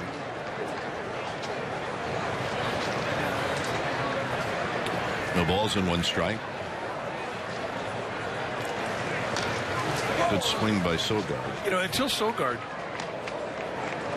put those socks on, I didn't know the A's even had that in their scheme. The 3 yellow stripes. No, I liked it. I don't know. Well, he could pull it off. You might not be able to. Good point. 0-2. Driven to right. Does it have something behind it? It does. Blanco plays it off the wall. Phegley's going to score. Canha's going to score. The throw goes wildly past Crawford, and the A's take the lead on a triple by Eric Sogard. Yeah, a few more bats like that, and everybody's going to be wearing those socks. Set up in the outside corner. Parch comes with a fastball. It goes middle in. And Sogard looks like he's just in a protect mode, just drops the head, and watch this ball jump. And the one thing that's going to stand out about this play, this is a botched relay, and this is going to really upset a couple people on the Giants side of the field. Bruce Bochy being the #1 guy. You botch a relay in spring training, guess what you're going to be doing tomorrow? Here's Fuld, who takes a strike. The A's have 3 innings where they've rallied for 2, and each rally has been started by a walk. You're right. 3 walks in this game by the Giants pitchers, and all 3 of those runs have scored, or walks have scored. Infield is in.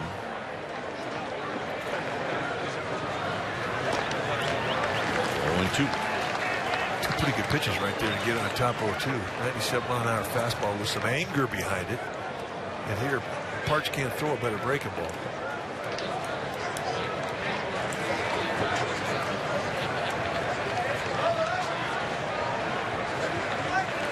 Stephen Okert in the Giants bullpen.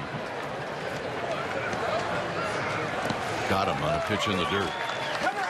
Nice play by Sanchez. Those are three pretty good pitches. Almost looked like Arch was ticked off. Absolutely was ticked off. Giants have been playing the outfield in. They didn't think that Sogard had a lot of pop in his bat, and he beat the defense.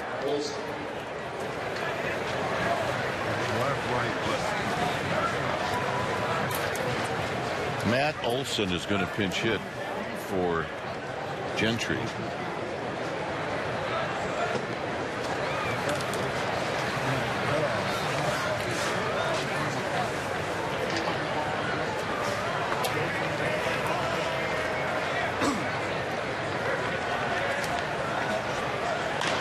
And Olson offers at the first pitch, and Crawford will put it away. A's take the lead on a walk, a single, and a triple.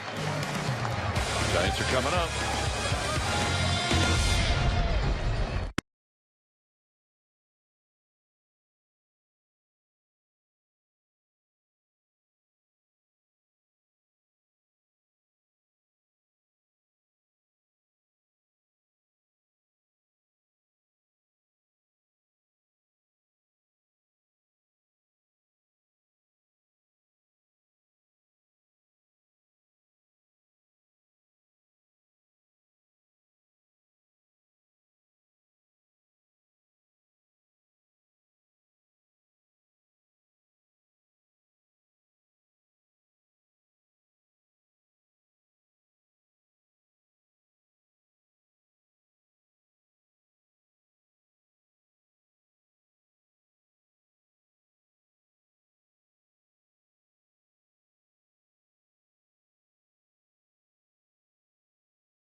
Comcast Sportsnet Bay Area. Tonight, you're going to get post-game analysis. Giants Confidential featuring Tim Hudson and some NC2A tournament highlights. All that more tonight. Hyundai Sportsnet Central. Right after tonight's game. 6-4 A's here in the bottom of the sixth.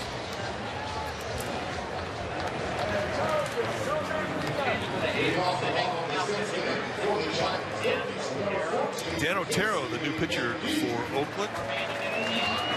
Otero came up with the Giants and really has found a home in the Oakland bullpen.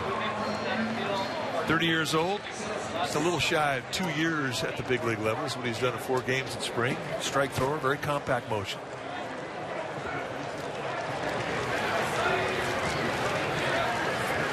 So here's Otero to Casey McGee.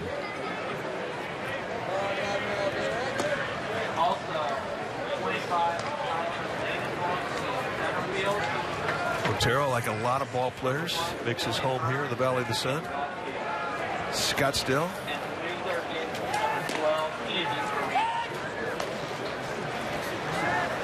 Not a hard thrower, but he'll throw anything at you. He's got all 4 pitches, a fastball, a couple types of movement, changeup, curveball, slider. Strikes. McGee out to right. Canna moved from left to right, puts it away, 1 out. Olson is now at first. Billy Burns is now in left. Ladendorf, that would be Tyler Ladendorf, is in center field. As we just mentioned, Canna in right. And here's Brandon Crawford.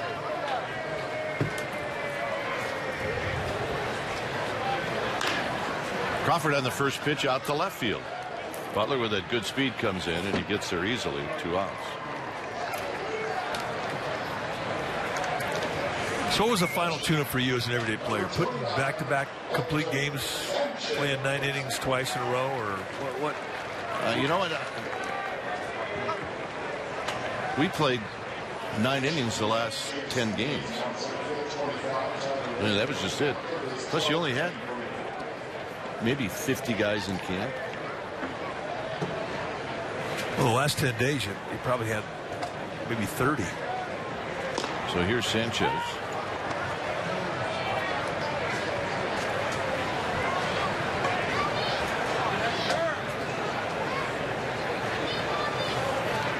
Sanchez swings and misses. He's make it 1 for 1 with a couple of RBIs.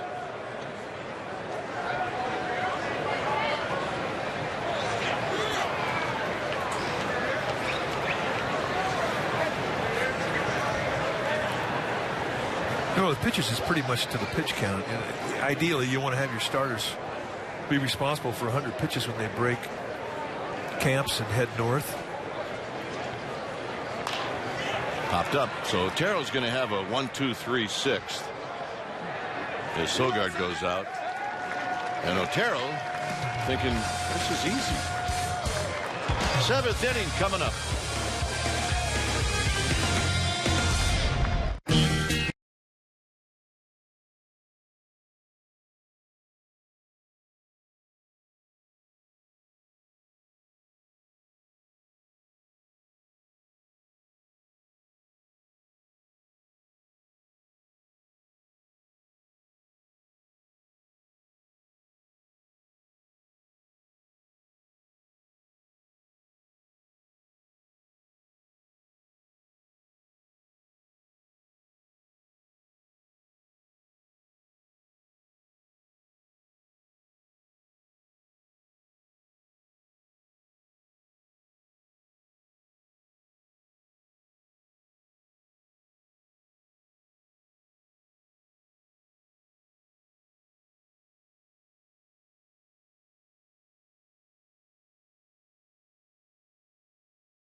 Baseball on Comcast Sportsnet Bay Area is brought to you by Toyota, #1 in MPG, durability, and resale value. Toyota, let's go places.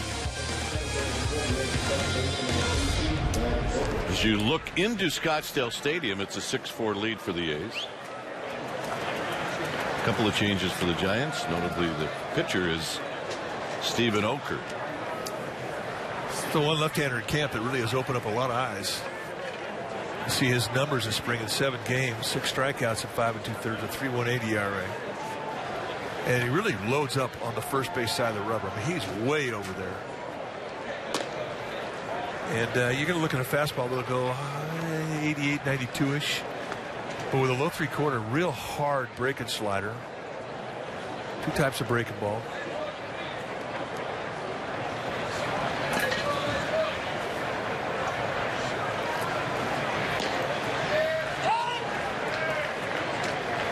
Arias is now at third as McGee is out of the game. Adrianza is now at short.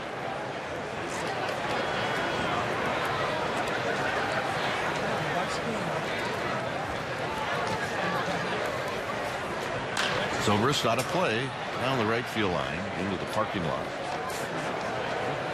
7th inning. Okert, 23 years old. Pure rookie. Last year got the Double-A ball. Nice season.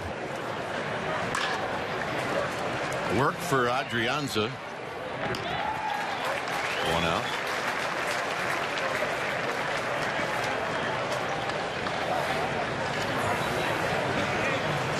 And here's Ladendorf. But when you get to camp every year, broadcasters get in late. I mean, when you compare them to the time that the coaching staff gets in here, and when you get in, you talk to the coaches. What young arms do you like? And across the board, they all like this guy, Stephen Okert. Well, they feel that they're very sure that he's going to be a big leaguer. It's just a matter of when.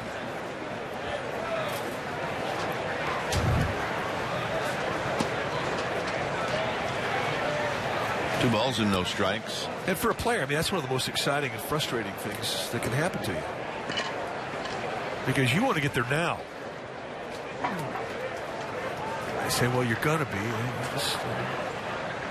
When you think about that, there weren't many spots open on this pitching staff of the Giants this spring. No, there's a strike call to Ladendorf. Really, you can make a good argument there were none. 0. Giants going to go north with 12 pitchers. Get 5 starters and 7 bullpenners. Good pitch. The bullpen is Santiago Casilla, Jeremy Affeldt, Sergio Romo, Javier Lopez. And then you have Gene Machi, Ryan Vogelsong, and Yusmeiro Petit. There's your bullpen. 5 starters, go get them. Foul. Down the right field line. So if you're a young pitcher, you want to put it in the mind of your pitching coach and your manager and your general manager that if injury should happen, and it happens every year to every team, you're going to be the guy called up. Adrianza, more work. 2 down. So that's what you're pitching for.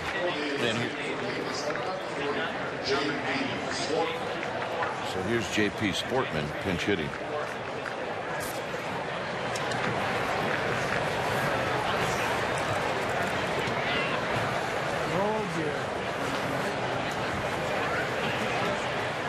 So Sportman will hit with nobody on and 2 outs here in the 7th. And a strike, and it's 0-1. 6 runs, 6 hits, and an error for the A's. 4 runs, 7 hits, 2 errors for the Giants.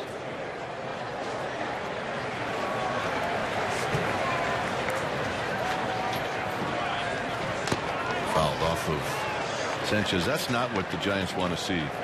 Because that got Sanchez.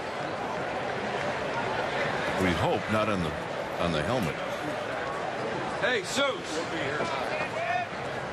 Remember, he had a really bad concussion last year. Here comes Bruce Bochy. But this one, I believe, got him in the throat. Not that there's a good spot to get hit. Yep, right in the throat. Giants trainer Anthony Reyes out there giving him a look. Even though it's a pad right there, and it's just a vulnerable spot. At times you wonder if the chest protector does anything at all if you're a catcher. If you get hit on a shoulder point or up there around the throat. And all he's doing right now is looking for air. Buster Posey at first base tonight. That's what catchers do when they relax. Go down in a squat? Yeah, Buster's over there in the squat. That's how they watch cartoons on Saturday.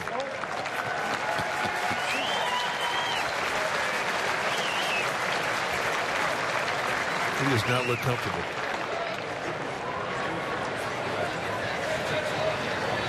So Andrew Susac coming out of the Giants bullpen, heading down. Now, look, Hector Sanchez has caught the whole game, and I don't think they're going to let him continue. Game Why? that doesn't count, get him out of there.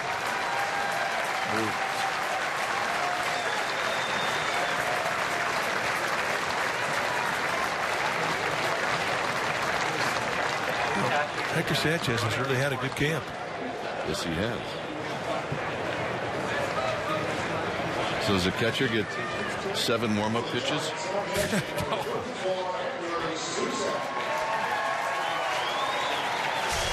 This is where it got Hector Sanchez. Sounded solid, Mike. Yeah, it was flush. Watch how the ball comes off him.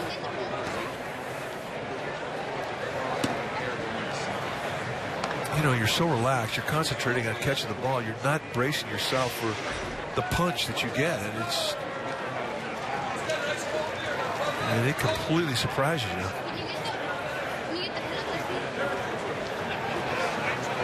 So it's 0-2 to Sportman, J.P. Sportman. Blanco. And Blanco puts it away. And Oker with a nice inning. 2 ground balls and a pop-up. Bottom of the 7th coming up. 6-4 A's.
On your calendar, Giants open up the year, opening day, April 6th, and they're going to be in Arizona, but you can go watch it at AT Park. Comcast Sports Net authentic opening day has become a great tradition. Giants will take on the Diamondbacks. You can watch it on the big screen, free admission, free hot dogs to the first 5,000 fans, free authentic foam fists to the first 3,000 fans. The World Series trophies, they'll be on display. Doors open at 6 p.m., game time 7 p.m. So log on to csnbayarea.com for more information and be part of what has become a great Bay Area baseball tradition. Comcast Sportsnet, authentic opening day at AT Park, April 6th. Here's Blanco facing Dan Otero. Joey Wendell is the new second baseman. That's the only change that we can see. Blanco with a bunt. Otero picks it up, throws, got him. Nice play. Can't make it any better than that.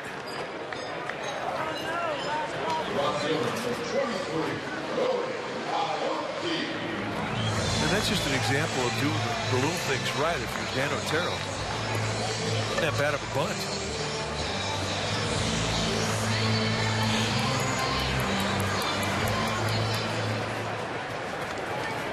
Well, if you're ever going to work on something, now's the time to do it.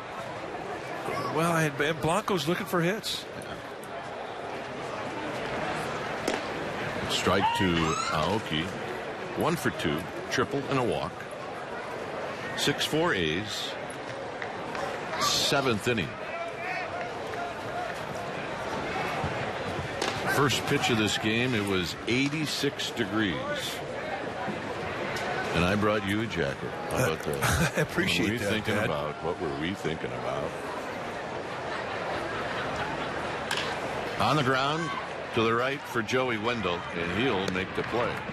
Jam sandwich. Tara getting in there tight. The A's really have gone after Aoki on the hands all night long. Remember wearing the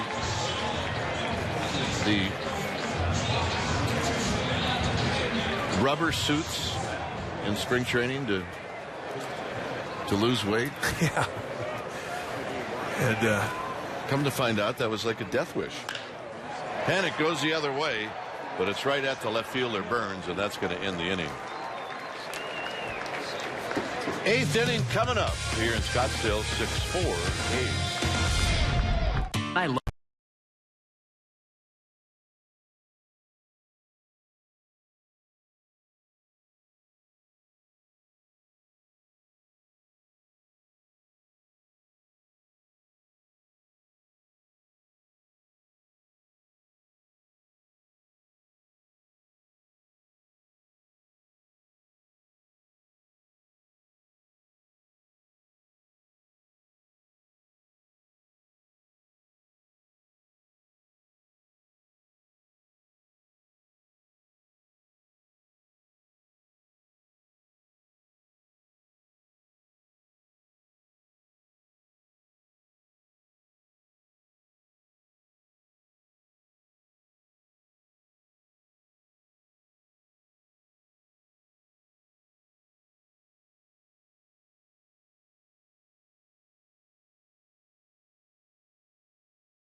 April 17th is fireworks night, and it's presented by Hanwha. You can join us for the exclusive pregame VIP experience in Triples Alley as we celebrate 3 World Series titles in 5 years. For more information or to purchase tickets, visit sfgiants.com/tickets and click on the Triples Alley experience.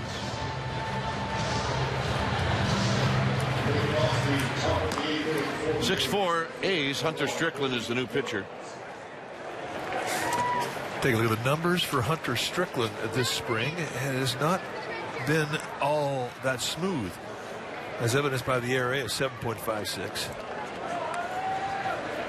When he first got down to campus, a lot of hard throwers will come into camp, then they'll be 92, 94, and then they'll add velocity as the spring wears on. He's starting to let it out now. Starting to see that same velocity we saw last October, or it'd be pretty consistent at 95, 98 miles per hour. Here's Burns, and there's a strike call to Burns. Susak came in to catch for that last out in the 7th inning.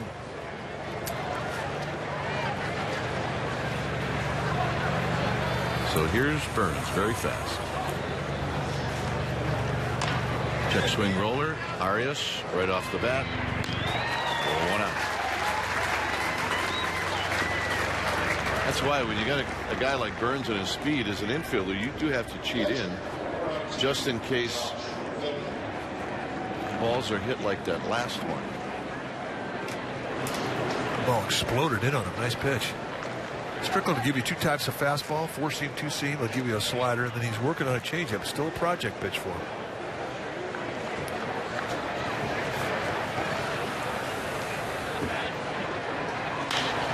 So here's Fegley on the first pitch. And Matt Duffy, who comes into the game, puts it away. There you see the defense. Brown now in left, Perez in right, Duffy at second.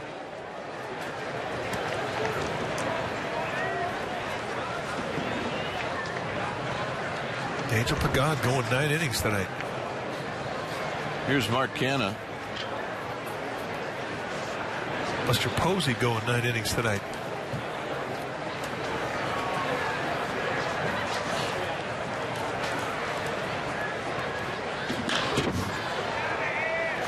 Perez is going to have to run a long way, and he will try to make the sliding catch. and he comes up short.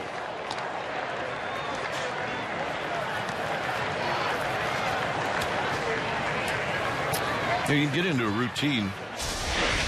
As you see Perez trying to chase it down. You can get a routine here in spring training where day games. And whap, all of a sudden you got a night game. And it messes with you. Yeah, absolutely does. It's a new time to go to sleep. It's a new time to get up. But they enjoyed it this morning. They got a chance to sleep in, but they're not going to enjoy it tomorrow morning. Be a short night. Good slider there from Strickland. Giants will, however, get a chance to get more sleep tomorrow because it's another night game tomorrow. I should make that point. Game will be on TV, NBC Bay Area. Are you doing that game? Yes, with John Miller. Wow. Can you stop by, maybe do a little sideline work? You'd like to say, let's go down to Kite. No, I'm not ready yet. Yeah, we haven't broke that out yet in spring training. Are you working tomorrow with Dave? I am not. So that means that Dave will be working 3 innings of that game tomorrow night as well. Yes, he will. Dave Fleming, our partner. Good to see Dave back doing baseball. This ball is high. Dave's been on the college basketball circuit. And he's good. Every time I turn on TV, I see Dave. So what's his best sport? Football, basketball, or baseball? What season is it? Well, it's kind of both right now.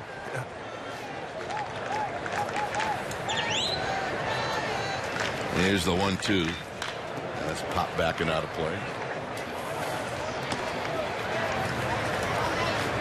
Well, I used to be really biased in regards to Dave Fleming as to what was his best game, but after hearing this last couple of years do football and basketball, I couldn't tell you that anymore.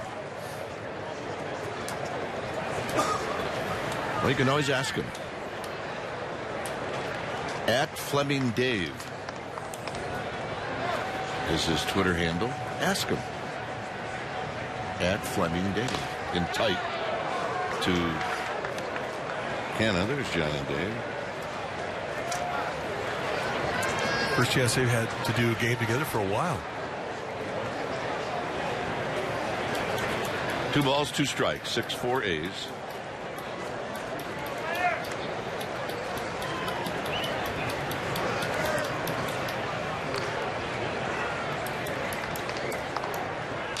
Chop Paulo, is that what you called your Twitter handle? Well, yeah, I think. I mean, that's what you did with the CBs. I mean, why would you do it with Twitter? Does anybody even have a CB anymore? Unbelievable. 2 balls, 2 strikes.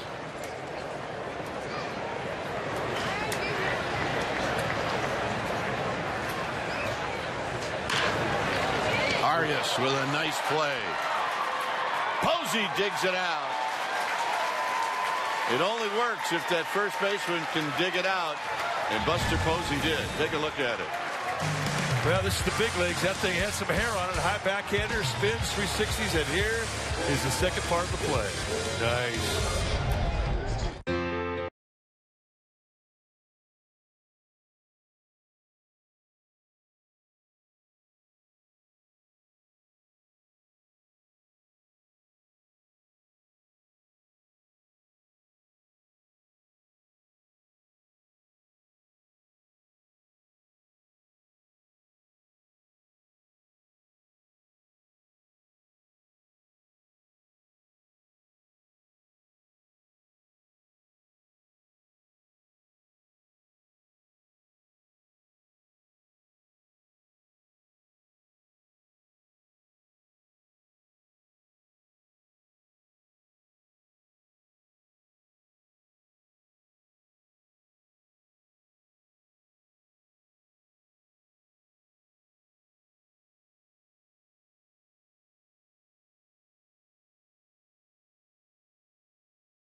6-4 A's. Here in the bottom of the 7th, we've got Tim Lincecum down in the Giants dugout. How you doing, Tim? Good. How are you guys doing? We're doing very well as Pagan is facing Danny Otero. By the way, Luke Carlin is the new catcher. So other than the 2 leadoff walks, you got to be really thrilled with today. Yeah, you know, I got a chance to go out there, get my pitch count up, get some work in, work on some arm strength issues, and you know, just battle a little bit, get the feel of what it's going to be like during the season, and you know, get some situational stuff going in there as well. We talked to Bruce Bochy before the game, and he said, maybe we'll have Timmy go maybe 60 pitches. And at one point, you blew right by that. Was that your call, or was that just a decision by all of you? Yeah, I actually, after the 4th inning, I came out and I told Rags that I wanted the next inning just so I can get my work in. And he asked me if I was feeling okay. I told him I'm good, so he let me have it. When have you not felt good, though? As far as throwing, I mean, you can throw every day. Yeah, I mean, I think that's, you know, a part of our job. So, you know, hopefully it translates out there or transfers out there on the field. Well, your last 2 innings, 6 up, 6 down, 3 strikeouts. The big thing that we're most impressed with this whole spring has been your secondary pitches. Here's Pagan right at the center fielder. So out number 1. Yeah, you happy with those secondary pitches? Take a look at it, Timmy. You happy with these? Yeah, let me check it out. Oh, that was a high fastball. Hang and change up. Hang and change up. Hey, it works. Trying to help you out here. Yeah, but you're getting first pitch strikes with your curveball. Your slider's quick. I mean, everything looks tight. Yeah, I think it's just about working down in the zone. I know I get erratic, and you know, you see a lot of chest-high pitches. That's just from my front arm or my front shoulder leaking out. You know, obviously I've been working on that this offseason, just keeping things tight and keeping my left side of the target more often and not opening up like a gate. So just like I said, worked on that even more today. You know, much was made that you threw a lot during the offseason. And could you tell, as soon as you got to spring training, that has been very helpful, working with your dad and throwing a lot? Could you tell right away if that was helpful? Yeah, definitely. I think it just kind of, you know, you notice it in playing catch, and you know, you're just rhythm within, you know, every time the step you take and make a throw. You know, your body finds that rhythm and can kind of sense it, and when you're not there, it can make the adjustment. And you know, I think just this off season and doing a lot of work has just kind of left me with a lot of confidence in my mechanics. And when I fall out of it, I can hop back onto it a little quicker, and you know, I'm not spiraling out there in my mind so much. How's your neck feel? Neck's feeling pretty good today. Yeah, no issues. Here's Belt as he tops this one foul. Well, the stiffness in your neck puts you on the shelf for about 10 days in spring, but so no issues at all. You're not having any ill effects, no stiffness, no soreness? No, not lately. It's been good. Been getting in there, getting treatment, get stretched out, putting heat on it, and just doing what I can to make sure it's in the place that it needs to be. You know, so I can go out there and pitch. And you know, the training staff's done a great job with that. And, are you sleeping on the couch or something? What happened? Actually, yeah, it is kind of from sleeping on the couch. I'm kind of a couch sleeper anyway. Yeah, just one bad night. Just woke up, kinked, and just it took a while for it to kind of release and go back to where it was. I remember the couch sleeping days. What do you remember? I mean, you had one of those 2 nights ago. Hopefully, it was for a good reason. Yeah, I don't think I got kicked out. I may have. It's 1-2 to Belt. 6-4 A's as Belt takes this one in tight. Talking about your mechanics too, I mean, tell us about where you feel you are in your ability to repeat your arm slot. It's probably right around about 85% of the time, you know, and when I feel my shoulders going left to right, that's when you're going to obviously see some of the mistake pitches, and you know, that's where I found myself the last couple of years, you know, falling in those bad habits. So just been focusing a lot on, you know, keeping my shoulders at a certain angle, you know, creating a downward angle towards home plate with my ball, and hopefully all my pitches will come out of there. All right, Timmy, thanks. Tim Lincecum stopping by as we head to the ninth, the 6-4 A's.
To the ninth, Giants have a new pitcher. It's Sergio Romo. So there's Sergio. Take a look at his spring. His last out, you can't do any better. He goes out and throws an inning, strikes out 3 on 9 pitches.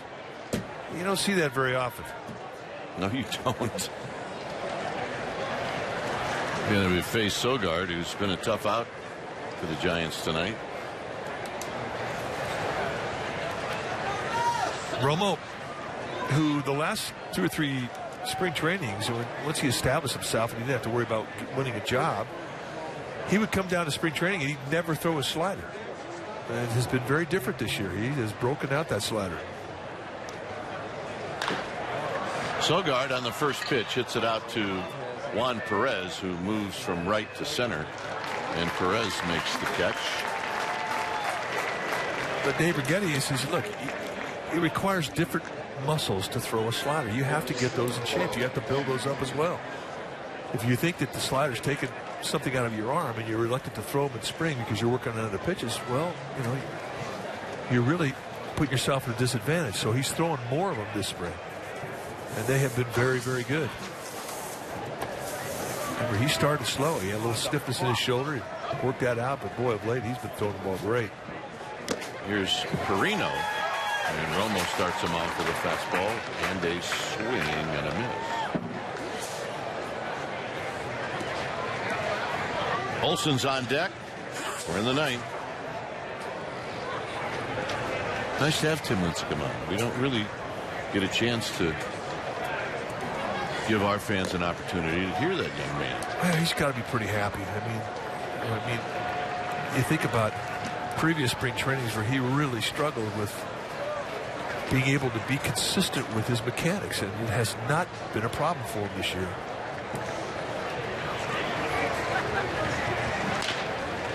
Pulled foul. It's 1-2. Listen to him talk about his outing tonight. He's just fine-tuning it. Keeping your shoulder in a little bit longer from pitch to pitch, which is what you do when you're on the mound. You'll make a pitch and then you make an adjustment. If you throw a perfect one, you try and do it again. But there have been times when he was absolutely lost for a release point. And he'd go out there and he'd have 1, maybe 2 pitches working that he could rely on, that he could throw strikes with. And not often did it include the fastball. Out of play down the left field.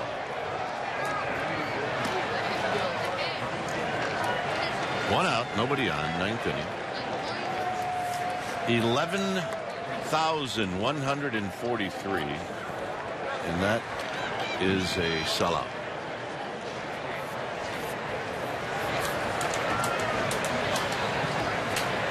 Beautiful Scottsdale Stadium, very cozy.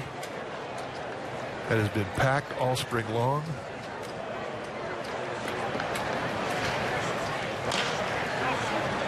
Pulled foul. One of the most sought after tickets in all of spring training down here in the Cactus League. But that's what happens when you're defending world champs.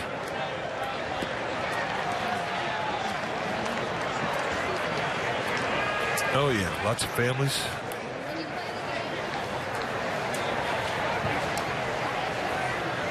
Spring training is a great tradition. Outside from Romo to Perino, 2 balls, 2 strikes. You know one of the hard things about spring training right now for a player, and guy you could include coaches and managers, of course. They're starting to think about April 6th. For the Giants, they're starting to think about the Diamondbacks, and it's in the back of their minds. And every day it gets a little more closer to the front of your brain.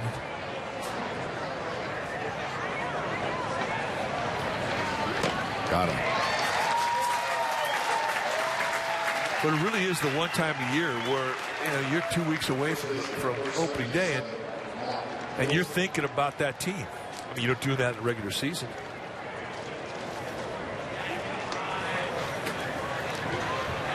Well, I'm thinking about it. I'm with you. It's called a box score the next day that counts. Yeah, that's the key word right there. Counts. So here's Olson. Olson popped out in the 6th inning. And he looks at a strike. And mentally, I mean, ball players, like Ike Davis is hitting 500. Do you think he trusts the numbers in spring training? He's ticked off that he's wasted hits down here. And then there's other guys who are 2 for 36. They're not happy either. Nobody's happy in spring training because it doesn't count. Just inside to Olsen. 1 ball and 1 strike.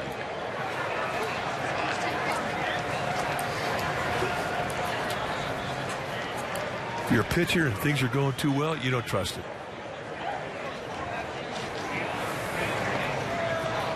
If you're 18-3, you don't trust it.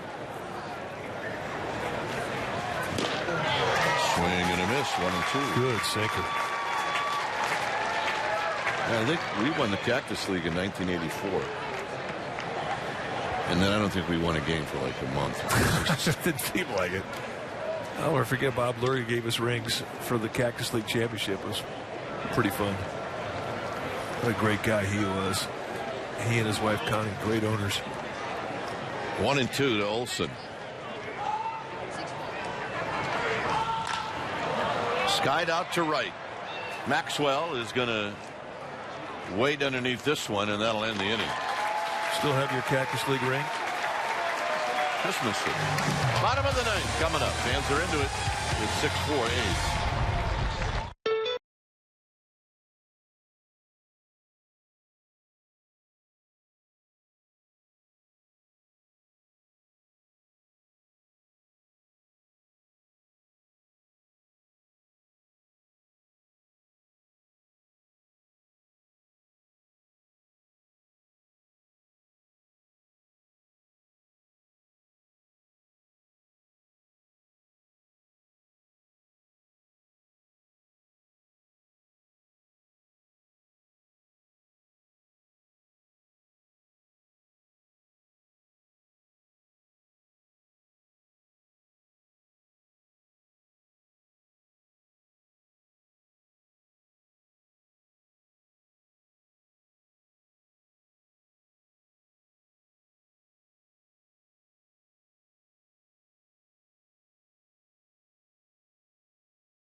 Tonight's game on Comcast Sportsnet Bay Area.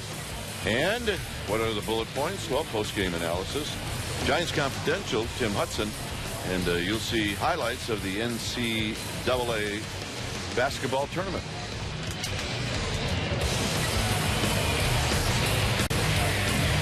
(6-4) A's. Kevin Whalen is the new pitcher.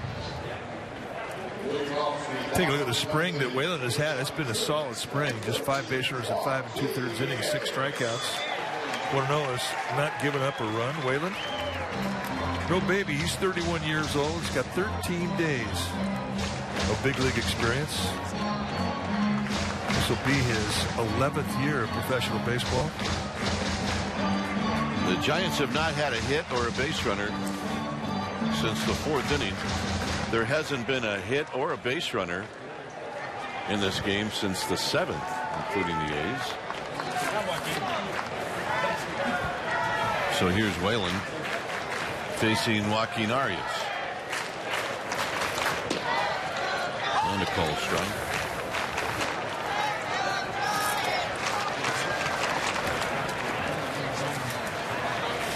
Arias and then Adrianza.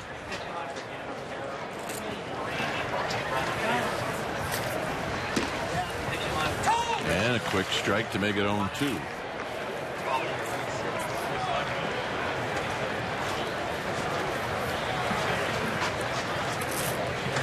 Giants with 7 hits, the A's with 6. Susac will be the 3rd hitter in this lineup as Arias drives one to left. but it's in the park to Burns. 1 out.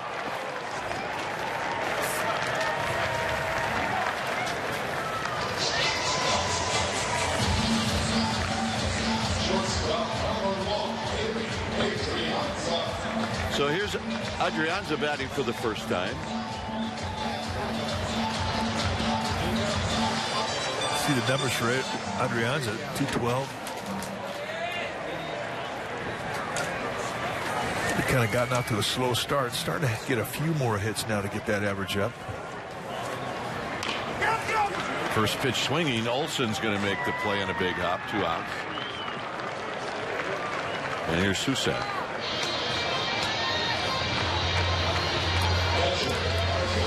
Really the big difference in this ball game is a couple of Giants errors and 3 walks. And all 3 of those walks have scored. 2 of them were leadoff walks by Lincecum in the second and third innings. So the old saying, walks haunt, certainly has been the case tonight. Susak standing in with 2 outs. And he'll take the first pitch down low.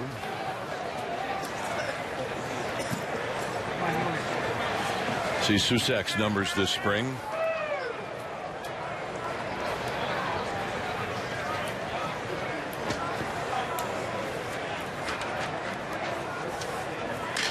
Susak down the left field line. Burns is going to get over there, though, and he'll make the catch. And that's the ball game. So, Giants take it on the chin, but some bright spots. Well, I think one of the bright spots is, again, the Tim Lincecum story. He's been doing what he needs to do. Lincecum with 7 strikeouts in 5 innings. All right, final score here in Scottsdale. It's the A's 6 and the Giants 4. For my partner, and I'm Dwayne Kuiper. Thanks for joining us. Stay tuned for Sportsnet Central, which starts right now.